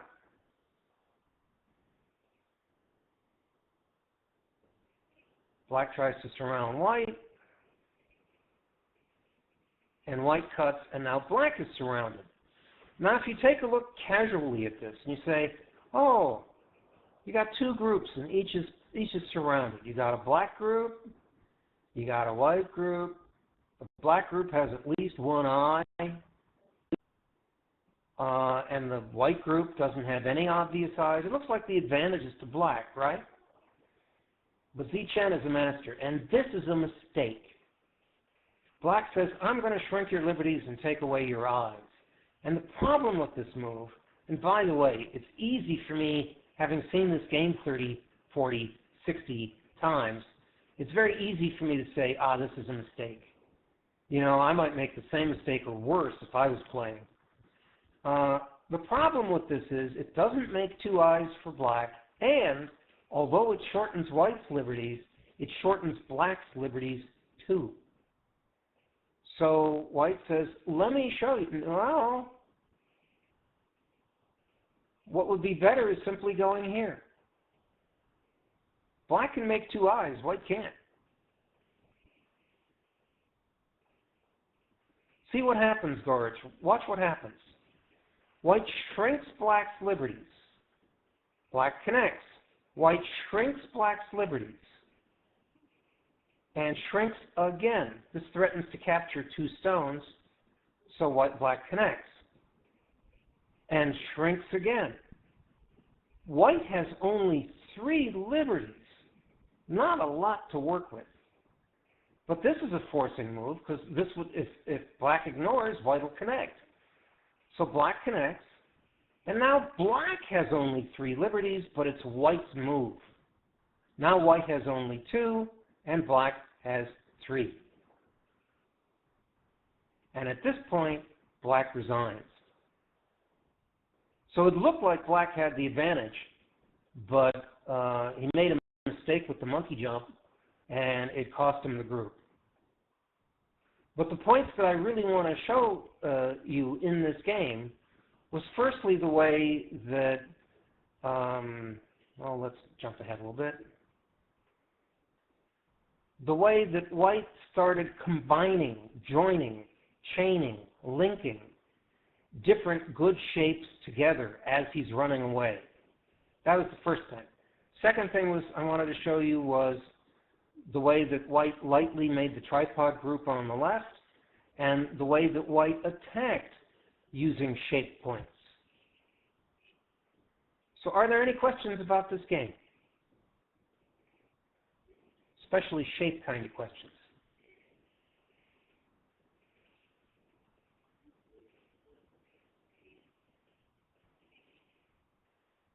And then that capturing race was sort of an interesting little bonus.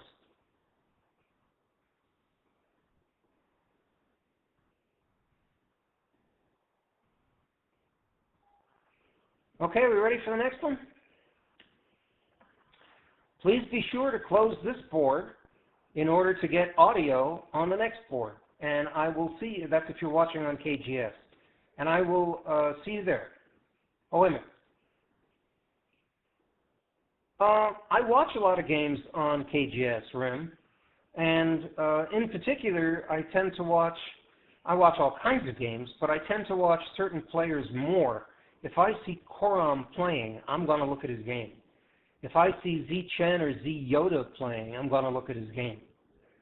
There's a good chance if I see Aguilar playing, I may watch his game. They're good players, and I know. But then the thing is, not all games really show good shape, because it's not that the players don't know the shape, but rather that they're so good with shape, they keep breaking the shape of their opponent. So they're not all good games for demonstration. And that's how I pick these games. But I just picked by watching a lot of games and choosing the ones that I thought showed something. Okay?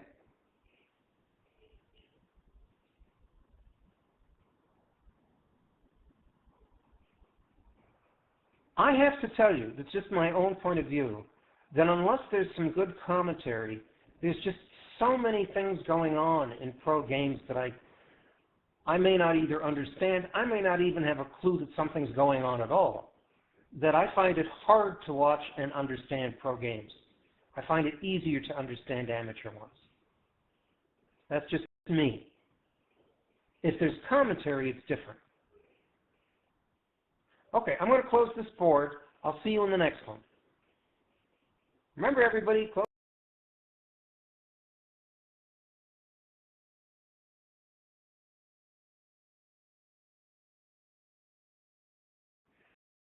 Hey, Gorge, I'm here too. So in this game, we're going to see, I'm particularly focusing on Black, Killer Yi, who is going to show us how to use the tripod shape for defense. I want to show you guys something about sector lines, if you haven't seen it before. And Black plays a Tsuji in the center, I'll show it to you, that is absolutely beautiful. Okay? Yeah, Badasai is very, very good. I like Badasai. So, there's another kibitz I missed when I was stripping out the kibitzes.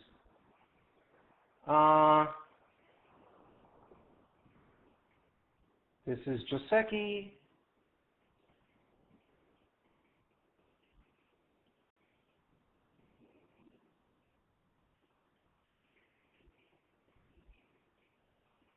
A little unusual for Black to play this way, but he wants to play fast. White approaches the corner cautiously. Black blocks. White says, will you let me make a nice big super base on the right? Black says no, and White says it's all okay because I have another shape point. Now, this is not the dog's face. This is not the horse's face.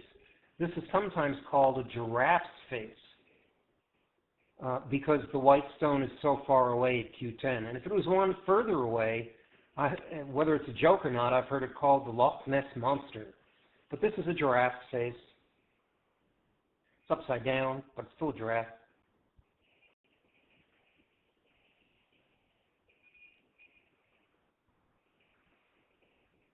Now the Joseki, and White plays here, aiming at the Aji of the cut at E15.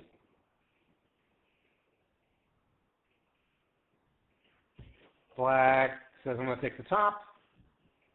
And this is a common way to deal with the bottom. White probes, and if Black defends, White goes here. This, by the way, this tiger's mouth is also known in this situation as the small bulge. I showed you the big bulge. This is the small bulge. I don't have anything to say about the small bulge, except that's its name. Just to let you know there is one, but I don't care. And White goes Atari. Black fixes, so Black's making solid third line territory, and White's making a large moyo in the center. He needs a defensive move for his cuts. How shall he defend? He uses the tripod shape. Is it absolutely solid? No. But if Black cuts too soon, it just helps White.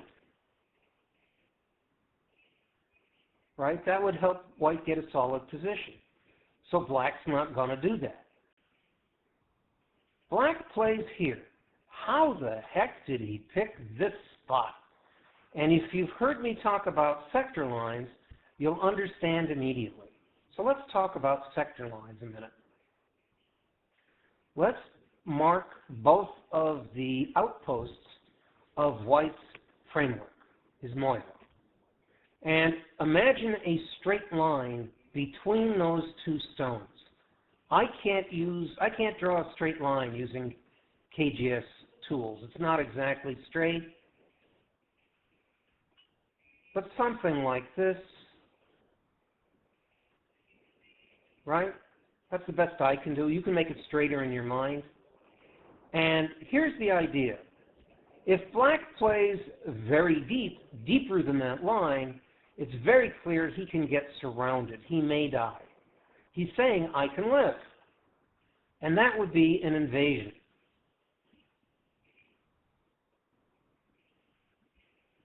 Tanuki in the center. It's Black's move. I'm not sure what your question is, Gorge.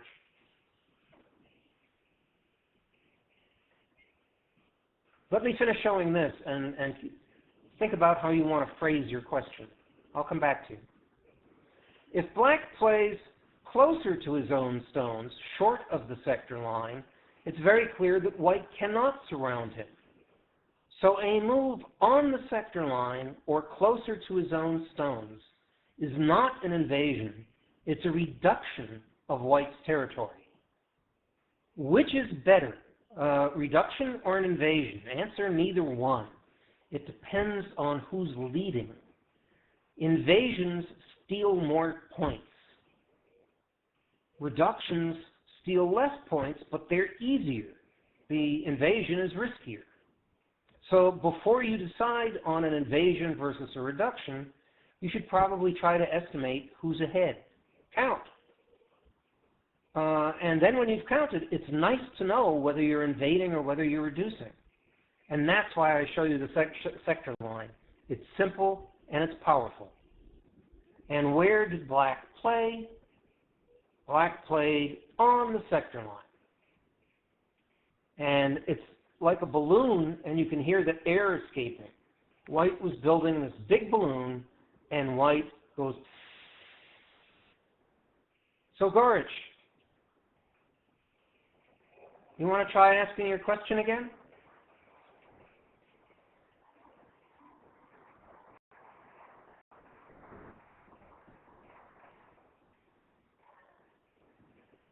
H10. Yep. This is black's move.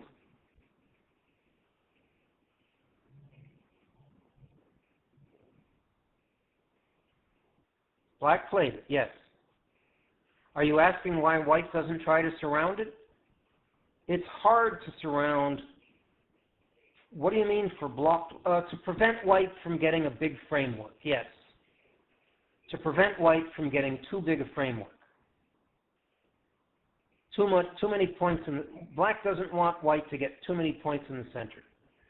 And it's too hard for white to surround that stone. It's too easy for the stone to run away. But I'm going to come back to that point. It's a reduction. White's going to try anyway. First, white strengthens his own connection to G14, and black says, okay, I'm going to go in further. And white says, grumble, grumble, okay, I'm going to defend what I can. And black says, this is amazing. Black says, hey, it's so easy for me to use those stones, I'm going to tanuki and take points on the top side. And white says, oh, you thought it was hard for me to surround you, huh? I'm going to try anyway. And black plays a forcing move, and then another forcing move. And this is one of the ways to attack that tripod shape that white used to defend the cuts. This threatens to cut, so black gets another free move, and another free move, and another free move. So he's making forcing moves that are multiple purpose, and then he comes back and makes a forcing move that's good shape. Still forcing, still threatening to come around, to wrap around white. And then he makes a fat move, which is, parenthetically, our friend, the big bulge. So he's playing it here to get room to make some eyes. White defends his territory, and black makes some more points on the bottom. Okay, it's quiz time. In white's shape, where is the vital point in that shape, please? H10 starts a big reduction. Yes. Where's the vital point in this shape, please? K4. You passed. You passed the quiz. So, white plays here. Now, this is one of the few times when I can actually draw the outposts of a framework and a perfectly straight sector line. So white is playing on the sector line, and black plays a sacrifice stone so he can link up the two other stones. And instead of playing that out, white first plays this probe in the corner. This is actually well timed. And white lives in the corner. Then he continues this sequence. Black sacrifices a stone and connects. And then comes back to live in the corner. J16 is bigger than K4. Yes, so.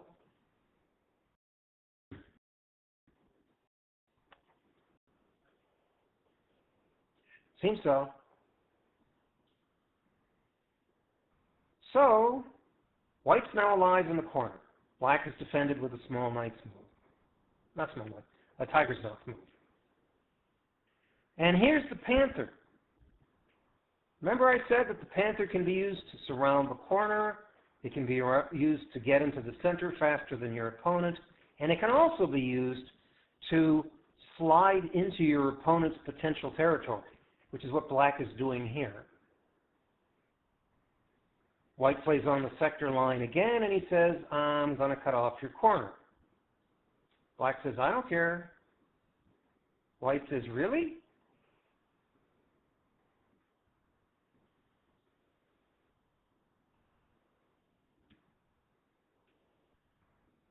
Quiz time. What's the vital point here?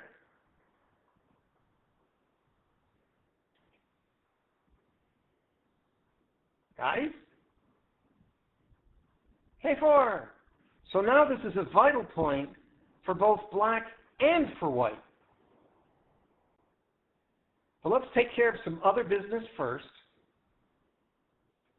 Now black would like to play here and save his cutting stone. But the problem is it doesn't save the cutting stone. Likely everything will die. So instead, black prepares to play L12 by playing this move first. And this is beginning to make a moil for black, a small moil in the center. White threatens the corner. Black answers. White threatens the corner. Black answers. M12. M12 is preparing. M12 does two things. It threatens to play L12 and connect and save his cutting stone at J11. That's one thing it does. The other thing it does, it starts to make a boxy shape to make points in the center. Okay, so it's doing two things. But white comes back and plays this vital point for white and for black. It's nice to get those kinds of moves in. Black answers, yep. White makes some points in the corner while threatening to shrink black's eye space. Black answers. White gets a free move there and then says, aha, you thought your D7, your E7 was such a good shape move, huh? You thought it was going to give you eye space, huh? Look at me now. And black says, oh yeah? Look at me now. And this move is one of the reasons why I wanted to show you this game. Because this move makes a tripod,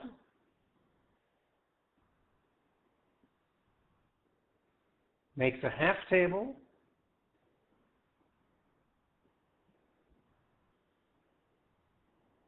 makes a big bulge. There's another big bulge. Where is it?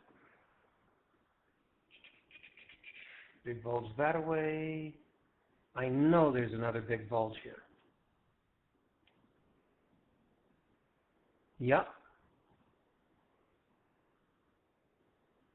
G8, J7, K, yeah, there it is. You got it, Lepute. Yep, good. G8, H, yeah, that's the one I just showed, I showed that big bulge.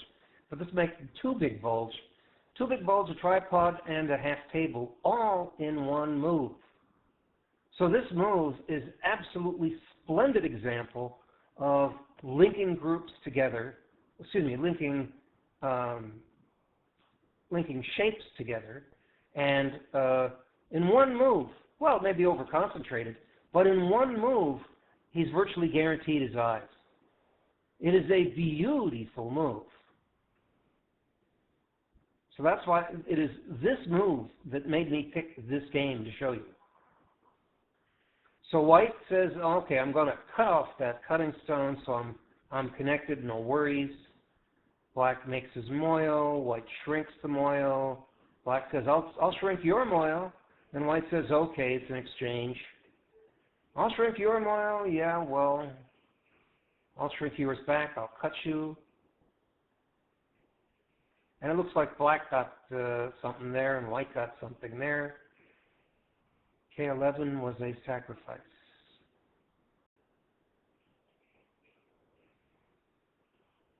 At that time, I wouldn't call it exactly a sacrifice. He was prepared for it to be a sacrifice. It was a light stone, so he didn't care about it at the time. At the time, he was trying to give some strength to his nearby two stones and to create some free forcing moves. And he did create some free forcing moves. But he wasn't very concerned with whether K11 lived or died. So if you want to think of it as a sacrifice, you can. But it's not completely dead yet. And white has to come back later to kill it.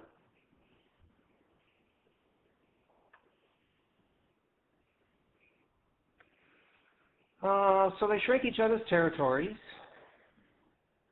There's another thing I want to show you, and it's right here.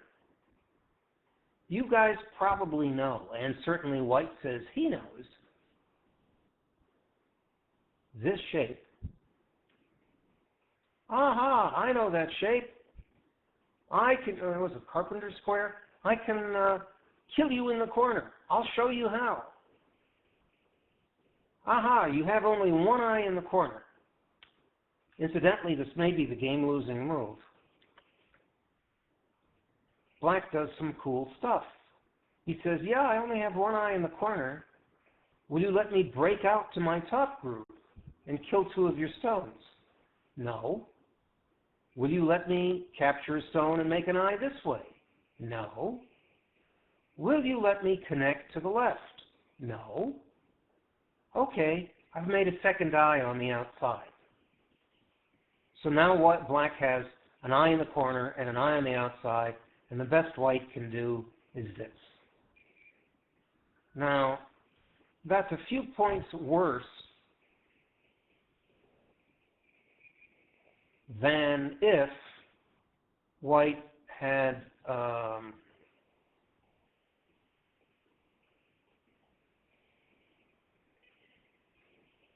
simply played on the outside first to make a few points in the center.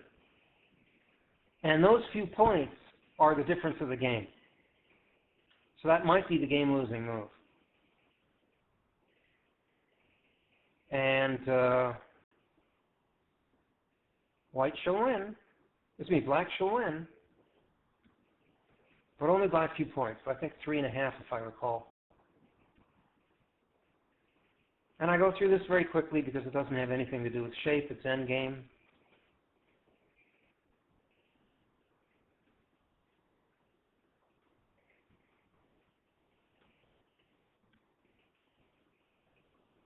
And we zoom through ahead. Come on. How many moves do I have? Well, we'll just zoom all the way. Black wins by 3.5 points. So what I wanted to show you in this game was the beautiful move in the center and sector lines and how to win on the lower right. You wanted to see all those moves, Gorge? They're not really relevant to the shape lecture. It's all just endgame.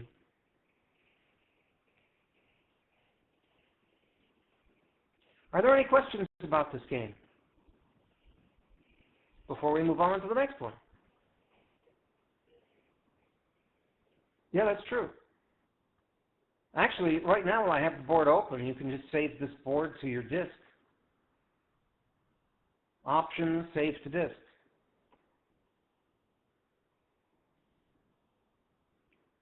How are we doing for time? It's 1:24.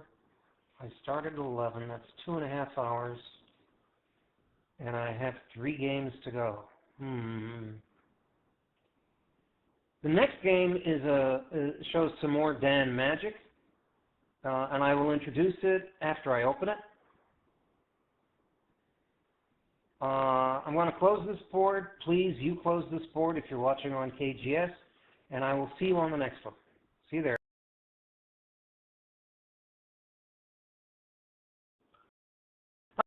Hi, folks. This is the 5th of our 7 example games. And this one, to give you a little preview while we're waiting for people to come in, shows Pestilence. Pestilence is one of my favorite players on KGS. He's going to show us how to use the Big Bend flexibly, and he's going to do magic tricks with liberty shortages. Magic tricks, you hear me? He's the wizard. So here we go.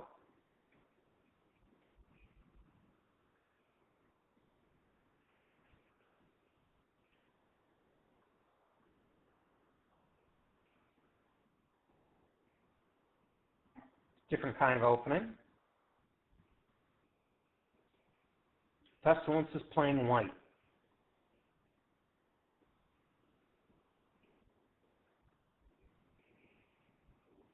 Okay, quiz time. Where is the shape point for these 3 stones? Can't play it yet, but where is the shape point?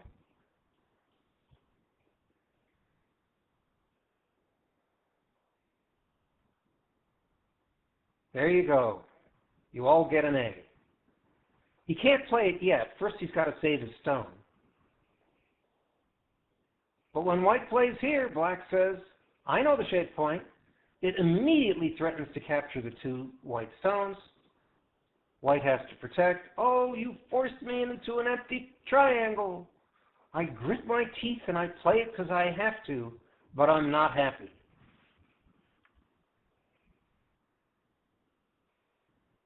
White threatens to capture, black connects. White comes out to surround, black cuts. This immediately threatens to capture. White makes a bamboo joint. And black protects his other side. White surrounds. Black makes good shape, running away with the dog's face while also threatening to surround white. White plays a sacrifice stone. Why? It's good play. Black has an easy answer, but white gets free forcing moves. Aha! So white got some extra strength by using that sacrifice stone. And white makes good shape with the half table. Aha! You like that? Okay. Black continues to put pressure on white. White says, how about I put pressure on you? Black says, I don't care, I'm focused. If you can give me a group worth 1, 2, 3, 4, 5, 6, 7, 8, 9 stones, I'll take that and you can do something in my corner. And white says, I don't like that trade, let me make a big bend. This game is going to show us about big bends. Remember, the key to a big bend is flexibility and willingness to sacrifice something. White jumps out to the center, so does white. Black jumps out to the center, so does white. And black avoids getting his group surrounded by running out with a big bulge that is joined or linked to his dog's face. See how you combine shapes together and make them strong? Black's running out, but he's doing it with good shape while joining his shapes to a previous shape. It's a multi-purpose move. White makes some territory while still threatening to surround black. And black says, no, you can't surround me, I'm going to jump out again. And white says, gee, look at that, I got the bottom. And black says, yeah, you did, but here's the horse's face, and I am now surrounding you.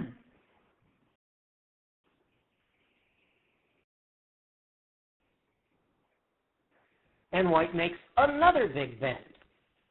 Now, we're going to keep our eyes. Yes, white got points on the bottom side, true.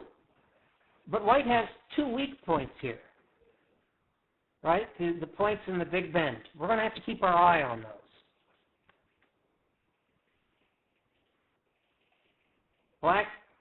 White's last move is starting to surround black's 3 stones.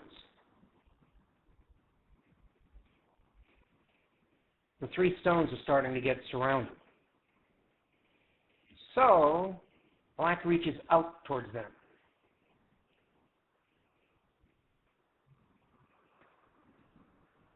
This is a panther. It's being used to protect the cut at Q14, and also it's a peep. So it's doing many different things. Multi-purpose move. Black connects. White continues to try and isolate those black stones. White cuts.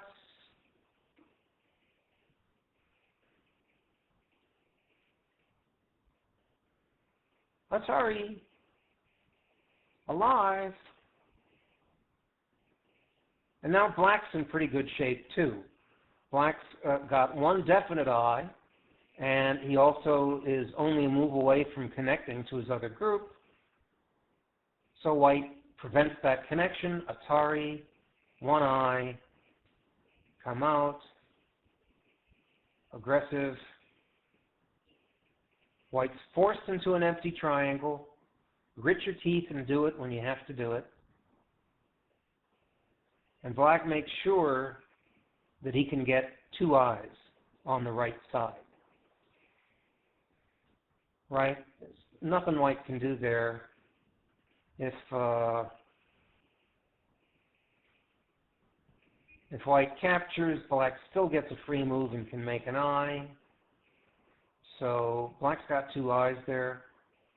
So now he hits the weak point of the big bend. Now white can't connect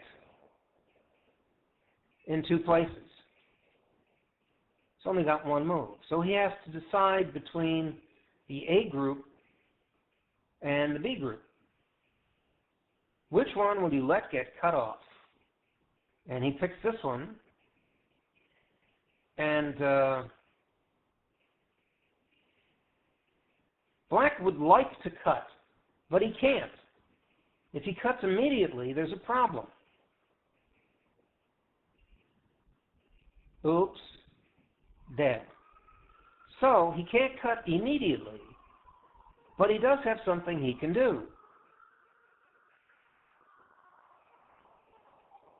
He can go here. This is threatening an Atari. And if white blocks, white did block, now black can cut. White saves his cutting stone in Sente, threatens, threatens, threatens, threatens,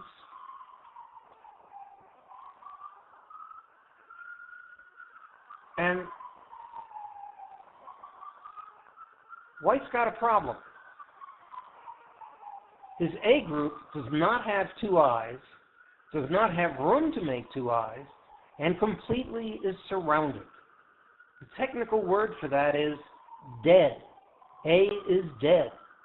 So white's made a pretty big sacrifice with his big bend, but he's going to have to make up for it. And after all, white is pestilence. So he goes here, threatening to take the entire upper right corner. Black says, well, first I'm going to not let you get 2 eyes in the upper right corner. I'll take these 2 stones. And white takes a coffee break. White says, I'm going to live here. Now, when I was watching the game the first time, I went, what? That looks like such a black area. And there's a couple of things to notice. One of which is that white has a lot of thickness in the center. And that means you can jump in a little better, a little further. But it's not that thick. It's actually, it's thick, but no, it could be thicker. But white's got magic tricks. Black says, no, you can't have an eye by making a base to the south. White jumps away to the center lightly. No eye for you along the edge. Will you let me connect? No. Tell you what, though, I'll make another big bend, and guess what? I make a table shape. Now who's surrounding whom? Are you going to surround A, or am I going to surround B? So black jumps out, both to save his stones and surround white's. And white says, okay, no problem, I'm connected. I just killed 2 stones. So white made it look easy, effortless, to jump into the heart of black's framework and live. And black says, okay, I'm going to live on the upper right. And white says, show me.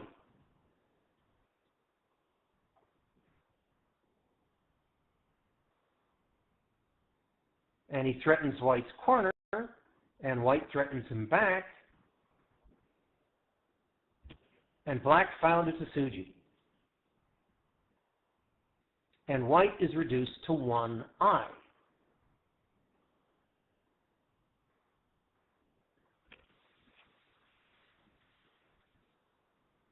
So it looks like a capturing race. And white's only got 2 liberties? Atari.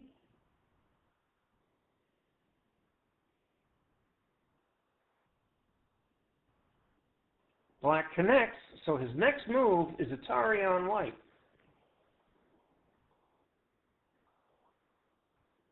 But white plays this move. Now,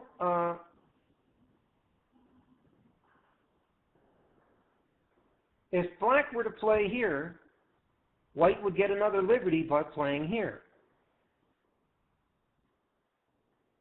But if black plays here, he's in Atari. No, I'm sorry. That's not right.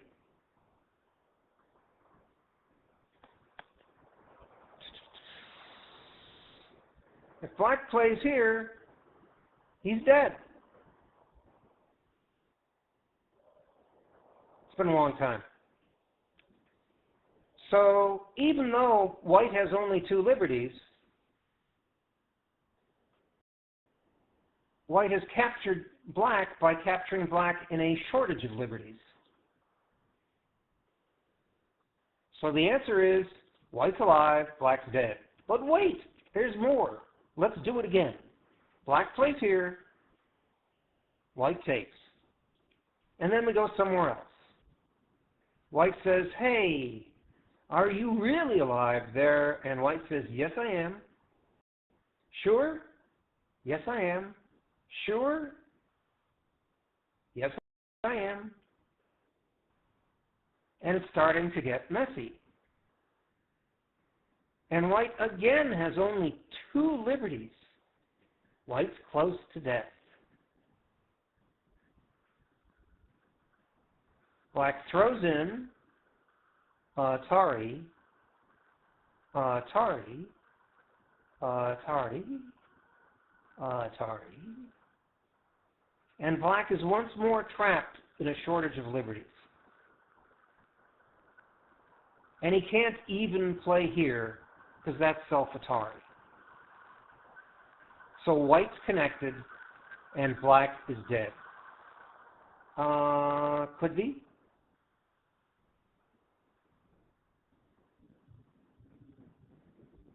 Yes.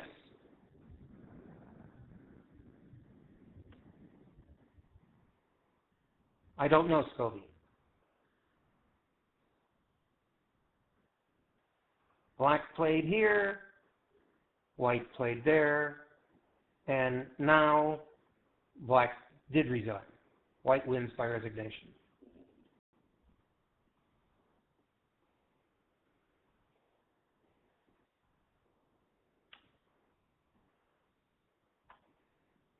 So this I thought was a fun game.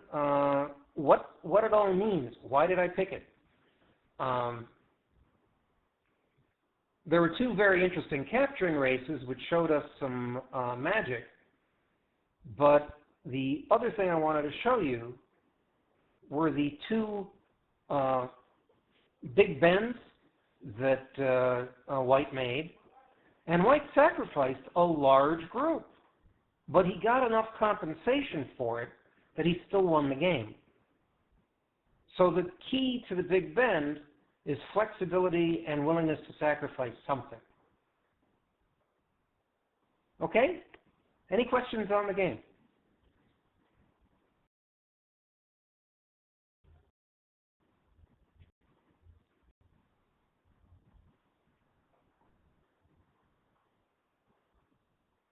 Okay. So I'm going to close this board. Once more, if you're watching on KGS, please be sure to close this board too, so you get audio in the next one.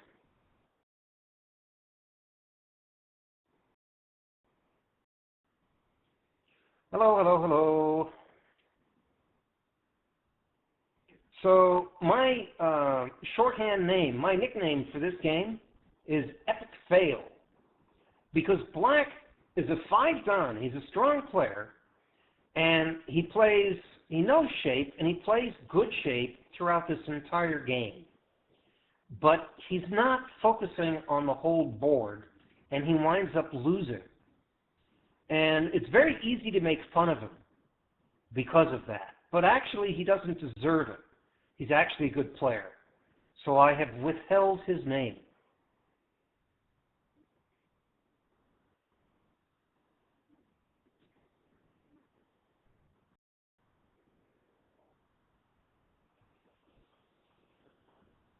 It's called Go. I've taken out the name of Black Gorich to give the fellow a little bit of pride. Because he's a good player, and this is his bad game. Do you understand? So I call this game Epic Fail. There's a player named Epic Fail. I'm protecting the Black player. I changed his name to Name Withheld. I'm hiding his name to protect his reputation. He's a 5-dan. He still plays on KGS. But it's not his good game. It's his bad game. So I'm hiding his name. If you want to save this game, click Options, Save to Disk. Yeah, I'm a 5-dan in my dreams. Hang on.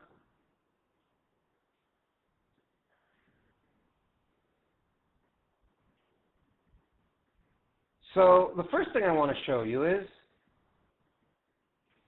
in my dreams.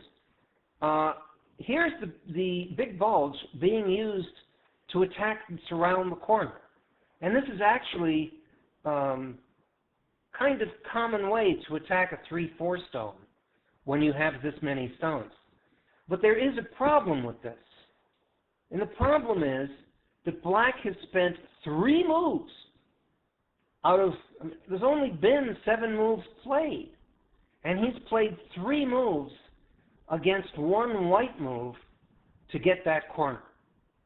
So it seems like too much effort for one place. And White says, okay, I'll go somewhere else. And White's playing much faster development.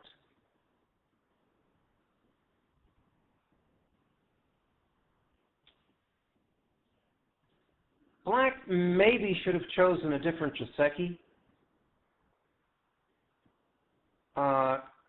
Here he's left with a problem. If he makes the usual move, White can over-concentrate him. And if he makes another move, maybe he should go here, then White gets this very sweet point.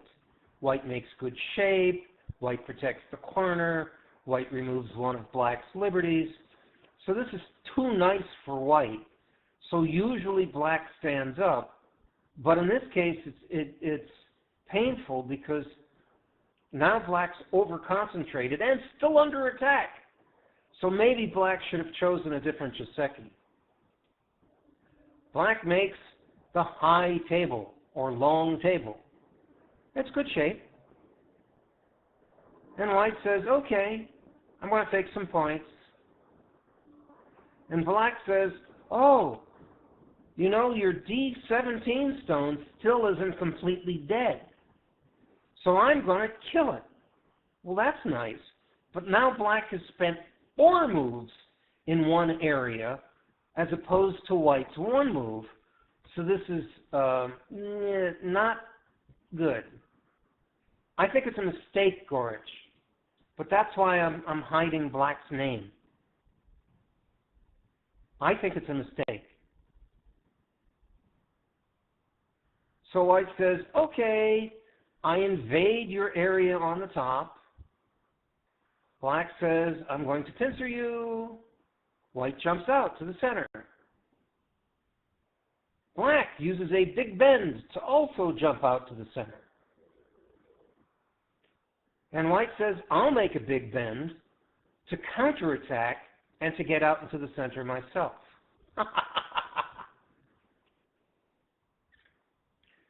So black protects, and now white sacrifices a stone in order to make good shape. Ta-da! Double table shape in Sente. So now white has good shape and has surrounded black's corner loosely, but it's white's move. Time to attack.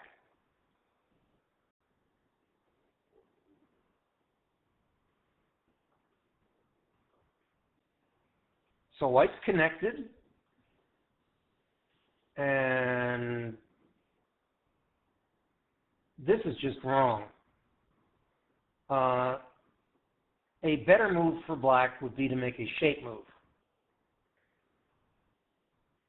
The problem with this is black is trying to surround a corner when white can come in from 2 different directions.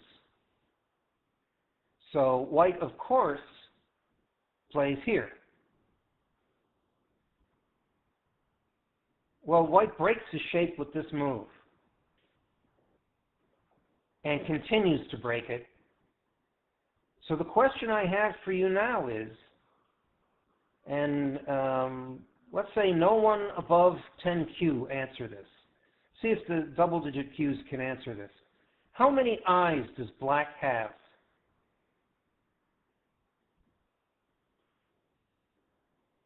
One, 2, 3, many, none?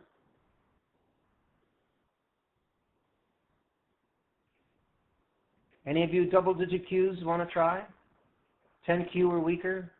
How many eyes does black have?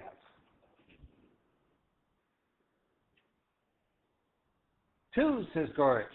1 in the corner, and he thinks 1 in the center. Okay, up to 5Q now. It's okay, girl, I'll explain. 5Q now. How many, up to 5Q, how many eyes does black have? 1, says Liquidator Stringbean, says 0?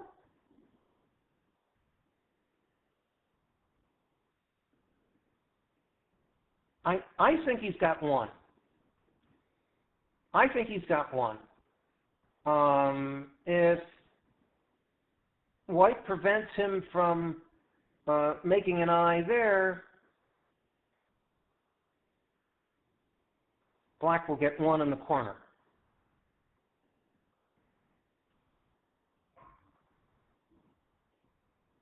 And if white spoils an eye here, I'm not sure that even takes away the eye. He's still got an eye, doesn't he? He's got 1 in the corner. Yeah. He's got 1 in the corner. And if white lets him, if black takes the time, he can do a second eye here. But that depends. What I'm trying to get at through all of this, despite my fumbling around, black has one eye in the corner and is running. He needs to take the time to make a second eye in the center. That's how I see this, one eye and running. Is that fair? 10 Qs agree with me now? Okay. One eye, black can make one eye in the corner, right? White can't take away the one eye. White's going to make one eye in the corner, but not two, just one. And then black needs to make another eye in the center. So black has one eye and is running. If he takes the time, he can make another eye in the center, but he needs to take the time. So let's just keep an eye on that and remember, one eye and running. And white says, hey, look, you spent 4 moves to kill my 1 stone. Will you spend 5? And white says, yeah, I'll spend 5. Yeah. And white makes sort of a shape move. And black does a nice job invading the corner. And black's alive in the corner. So black did well there. And white protects his corner, otherwise black could play at R3. And black comes out to the center, making this big bend, which may not be the best choice. White uses his own big bend to make territory on top. And black says, same as you. I'm going to do to you what you did to me. On the top, you used a sacrifice stone to make good shape. I'm going to do that to you. I'm going to play a sacrifice stone. But white's not so cooperative. White does not play here, which is what black had done on top. Instead, white plays here and says, you're not going to get free forcing moves. And this, I don't know if this is the one and only game-losing move, but it certainly looks like a mistake because white just pokes at the eye, and now black has to choose where he's going to get cut. So black chooses here, and white cuts him here. Painful. Painful.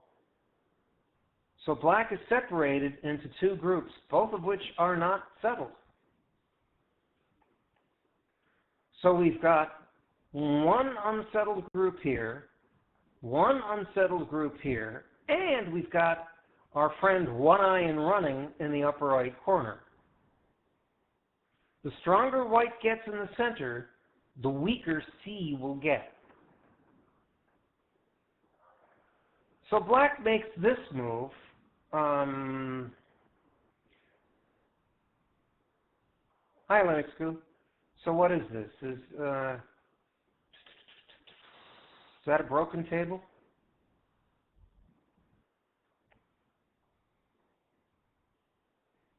Yeah, broken table. And white surrounds black's lower group. Hero number?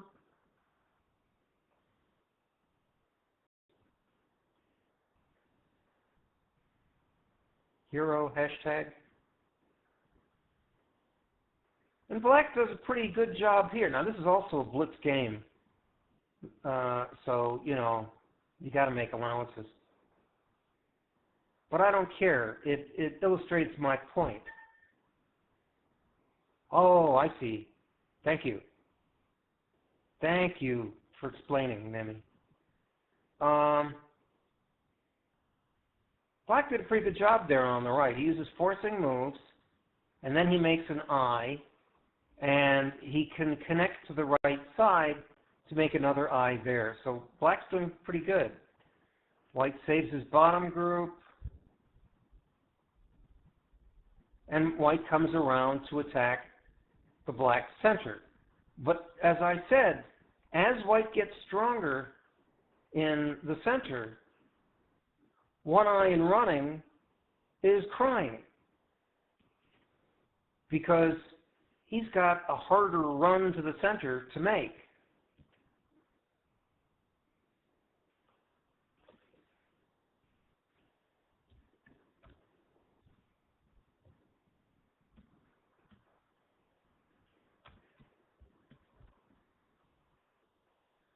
So that group's crying, and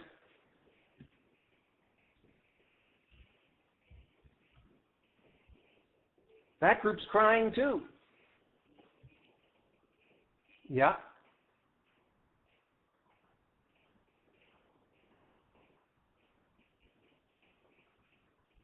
So before, black could have played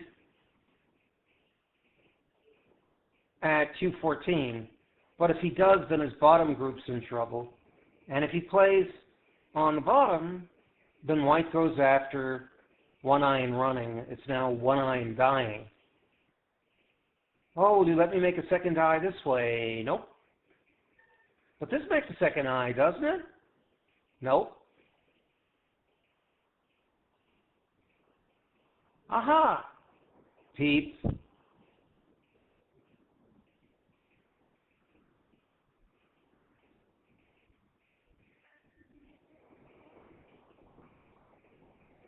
B2 bomber. Oh, darn. I didn't show you something that I meant to show you. I'll show you at the end of this game. I usually show it at the beginning of the shape lecture. Bad me.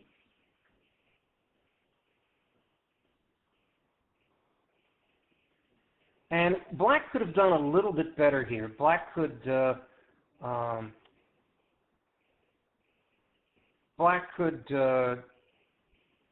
save his upper right group and die in the center, instead of which he dies in both places.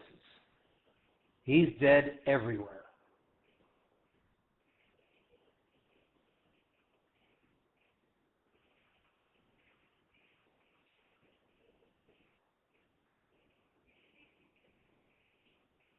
Black's dead.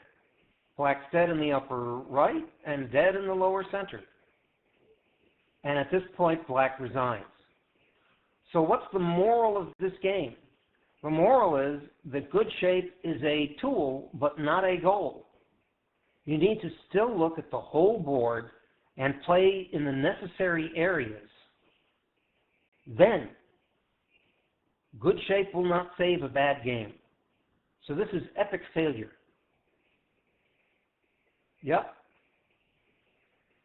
I'm so unhappy with myself. I usually show this at the beginning.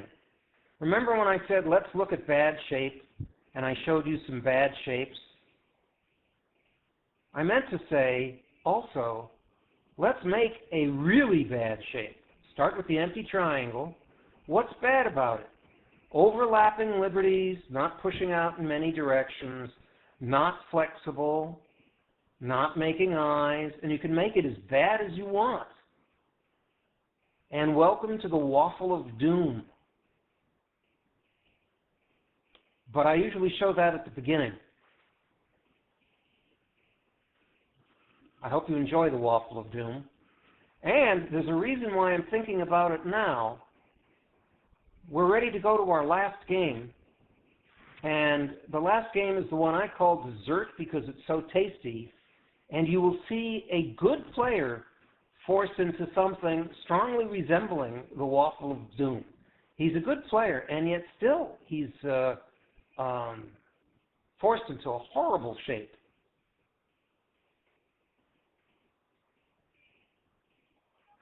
Not flexible and not eyes. Right. So, did anybody have any questions about this game before we move on?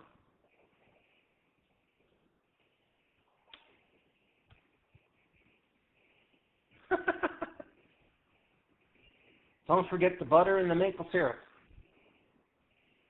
Did anybody have any questions, or can we move on to the last game? 11,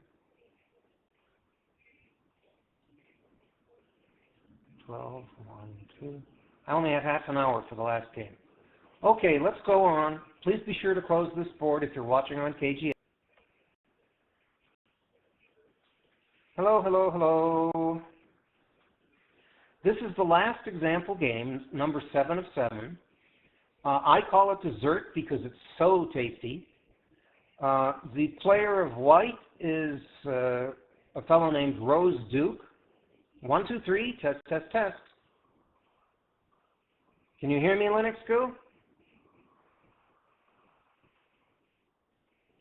Did you remember to leave the last board?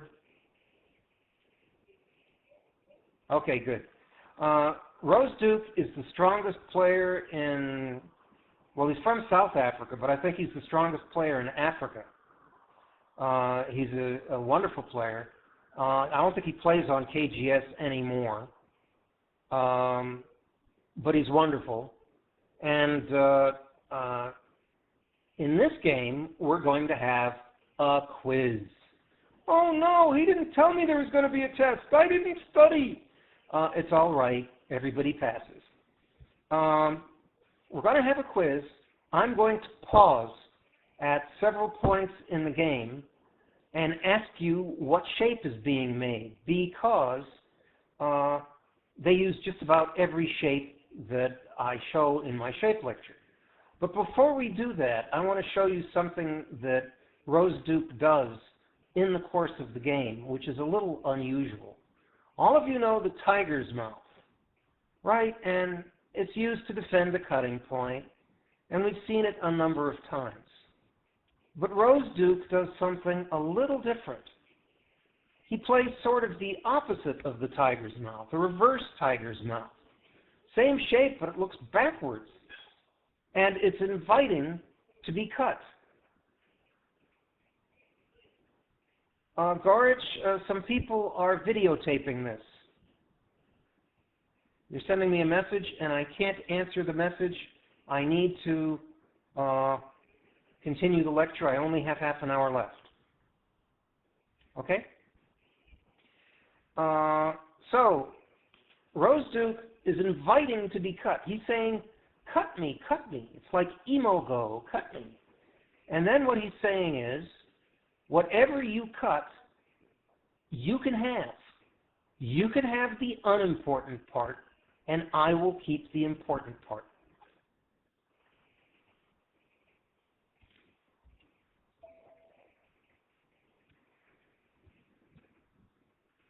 So, I wanted to show you that this is what's going to happen during the course of the game.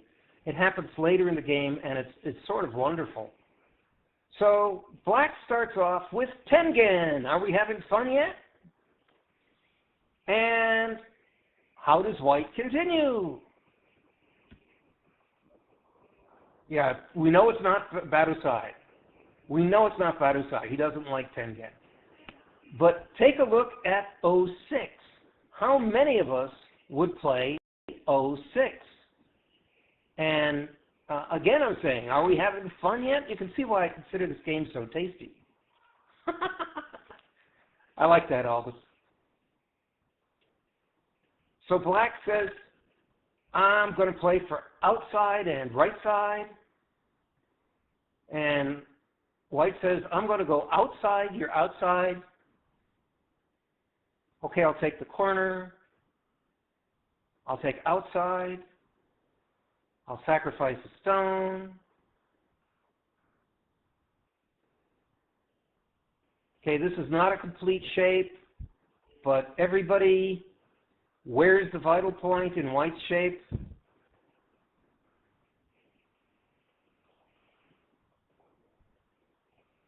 Right. Now, white doesn't play it immediately, but that's the vital point, and if he did, it would be a double table. So moving right along, white plays what? 5-5? Are we having fun? And black says, I'll take the corner, because you're clearly not taking the corner with the 5-5 stone. And white says, you're right, I'm taking the outside.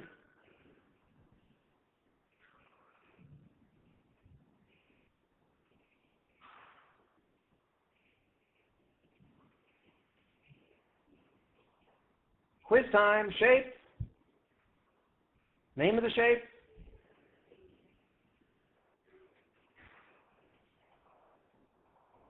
Dog's face. Or little sake bottle. Small sake bottle. Either one. Woof. Woof. One space jump.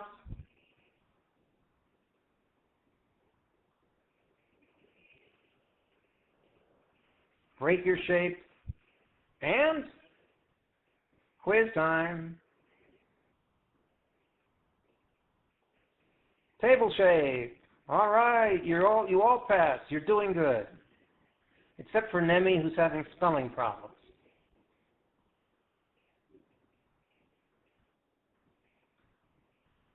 Shape.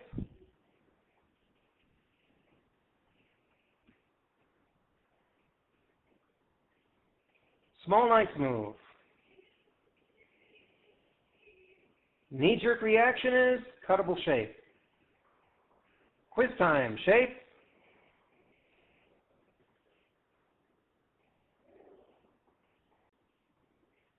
Big knife. Okay, good.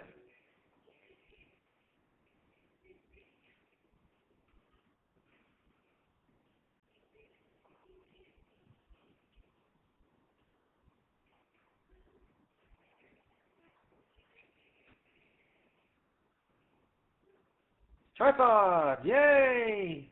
Everybody's doing so well.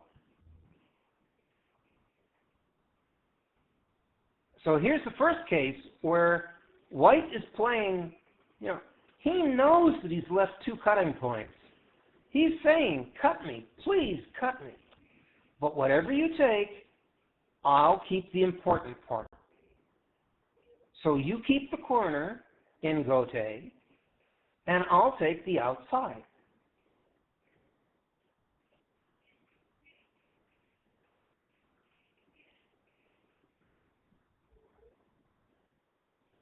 Horse's face, or long sake bottle. Now, just to be complete, I'll mention this, but I don't really include it because it's already broken by the black stone. But yeah, it's also same shape.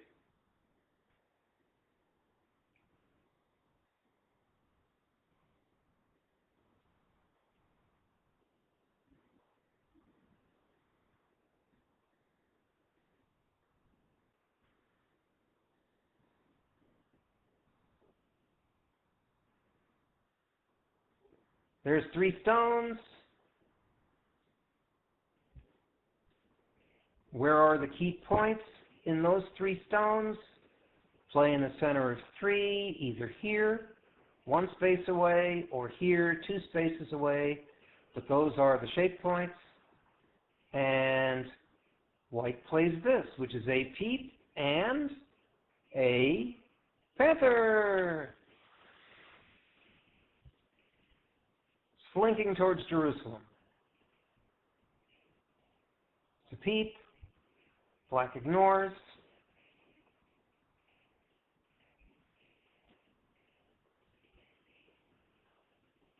Comes from a poem. What is it? This is what I'm calling the J or hook shape. Not a standard name. Is it Yates or is it Blake? It's Blake, isn't it?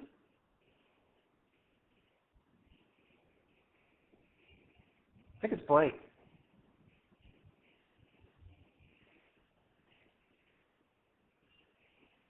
Well, he doesn't talk about panthers, but isn't the tiger, slinky crouching or whatever it is towards Jerusalem? So it's Blake, even though it's not a panther, it's a tiger in the poem. Anyway, I can look later.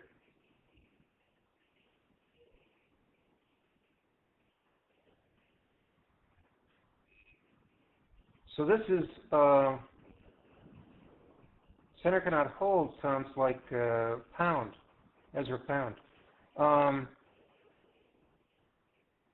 This is playing in the center of 3.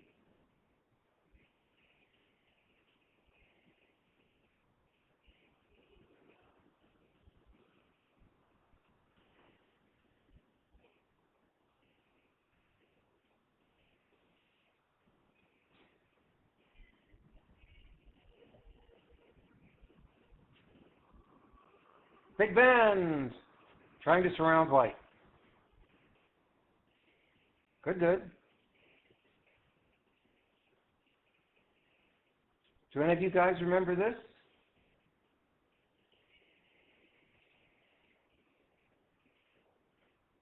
High table. Good, Yen.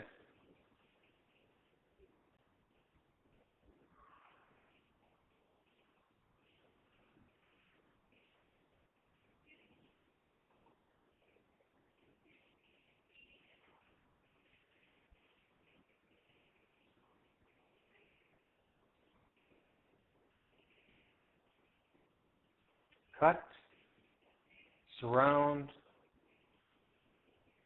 peep.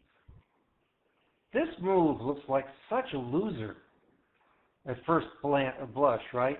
I mean, there's a cutting point here, there's a cutting point here and here. How can that possibly work? Well, black says Atari, white says, hey, we've got a reverse tiger's mouth. Cut me, please cut me.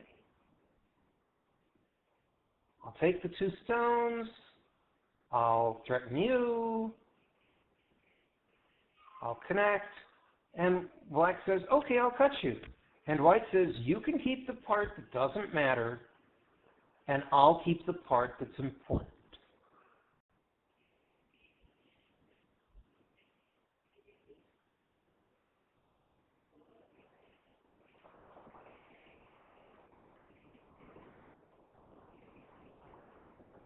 They use just about every shape I mentioned in the shape lecture. Not table, double table or mouth. Hi, Minigen.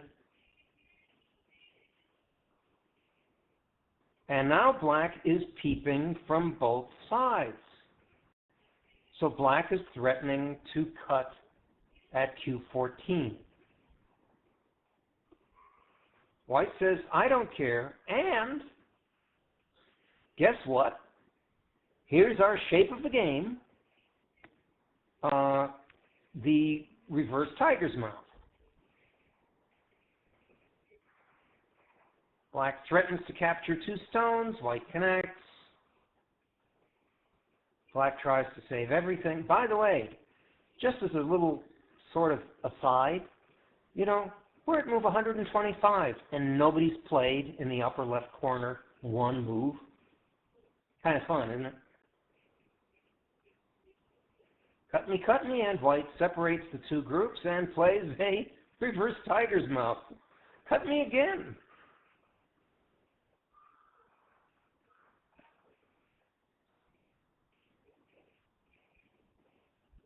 I don't mind if I do.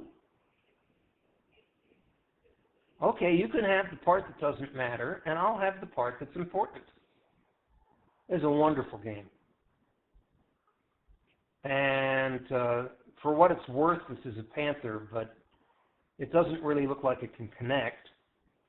Yeah. So another reverse tiger's mouth.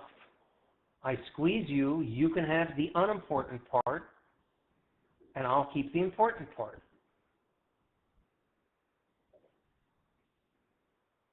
Well, in case you didn't see it, Atari, Atari, Atari, and then we kill everything in the center. All the black stones in the center are dead. The upper left corner hasn't even been decided. A and B are dead. The black group at C will probably capture the 2 stones here, but C can expect more pain. Now, remember I showed you the waffle of doom?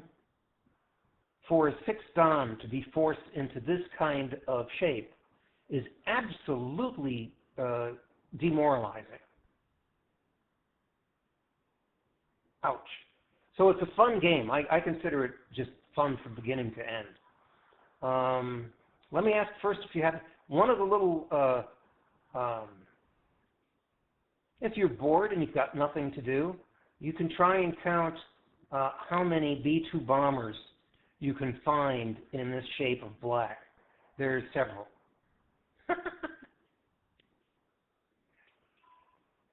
That's when, rainy day when you're not doing anything better. Are there any questions about this game?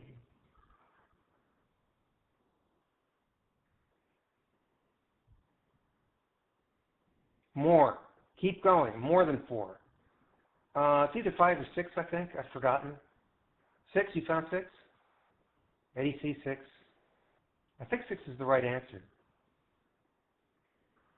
But I'll let you guys figure it out. First, are there questions about this game?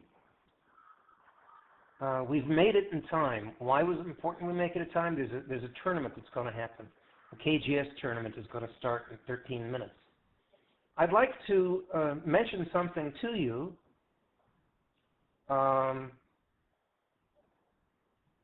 Two things. One is a moment of spam.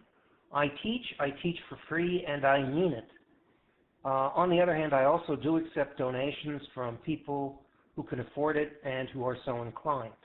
My PayPal information is in my profile at KGS, but it is absolutely not obligatory. I mean it when I say I teach for free. The other thing I wanted to mention was an exercise that you can do that will help you learn how to use shape. There are a couple exercises. There's a few. One exercise is the famous shape game or skyboxing, in which black owns all of the stones on the edge. I'm not going to do the whole thing, but you can imagine it. Go all the way around the edge, and white has to make one living group in the center. It's not that easy. But my favorite shape exercise is the 3 alive exercise. And in the 3 alive exercise, you need a stronger player and a weaker player. The weaker player takes white and gives black a handicap. I usually start off with 6 stones. And the idea for white, points don't matter in this exercise. White is trying to make 3 separate living groups. Seki counts as alive. And black, in the spirit of the game, tries not to push white into joining his groups because you need 3 separate living groups. And if white can make moves that are multiple purpose, that are forcing, that are good shape, then white has a pretty easy time making a third. It's a little more complicated than that, Blade. I mean, yes, that's the usual way it happens. But when you get stronger, you will know that 3/3 stones aren't always alive. Right? A typical game would start off like this, but if you're a strong player, you know that if black gets enough strength in the neighborhood, those 3/3 stones may not survive.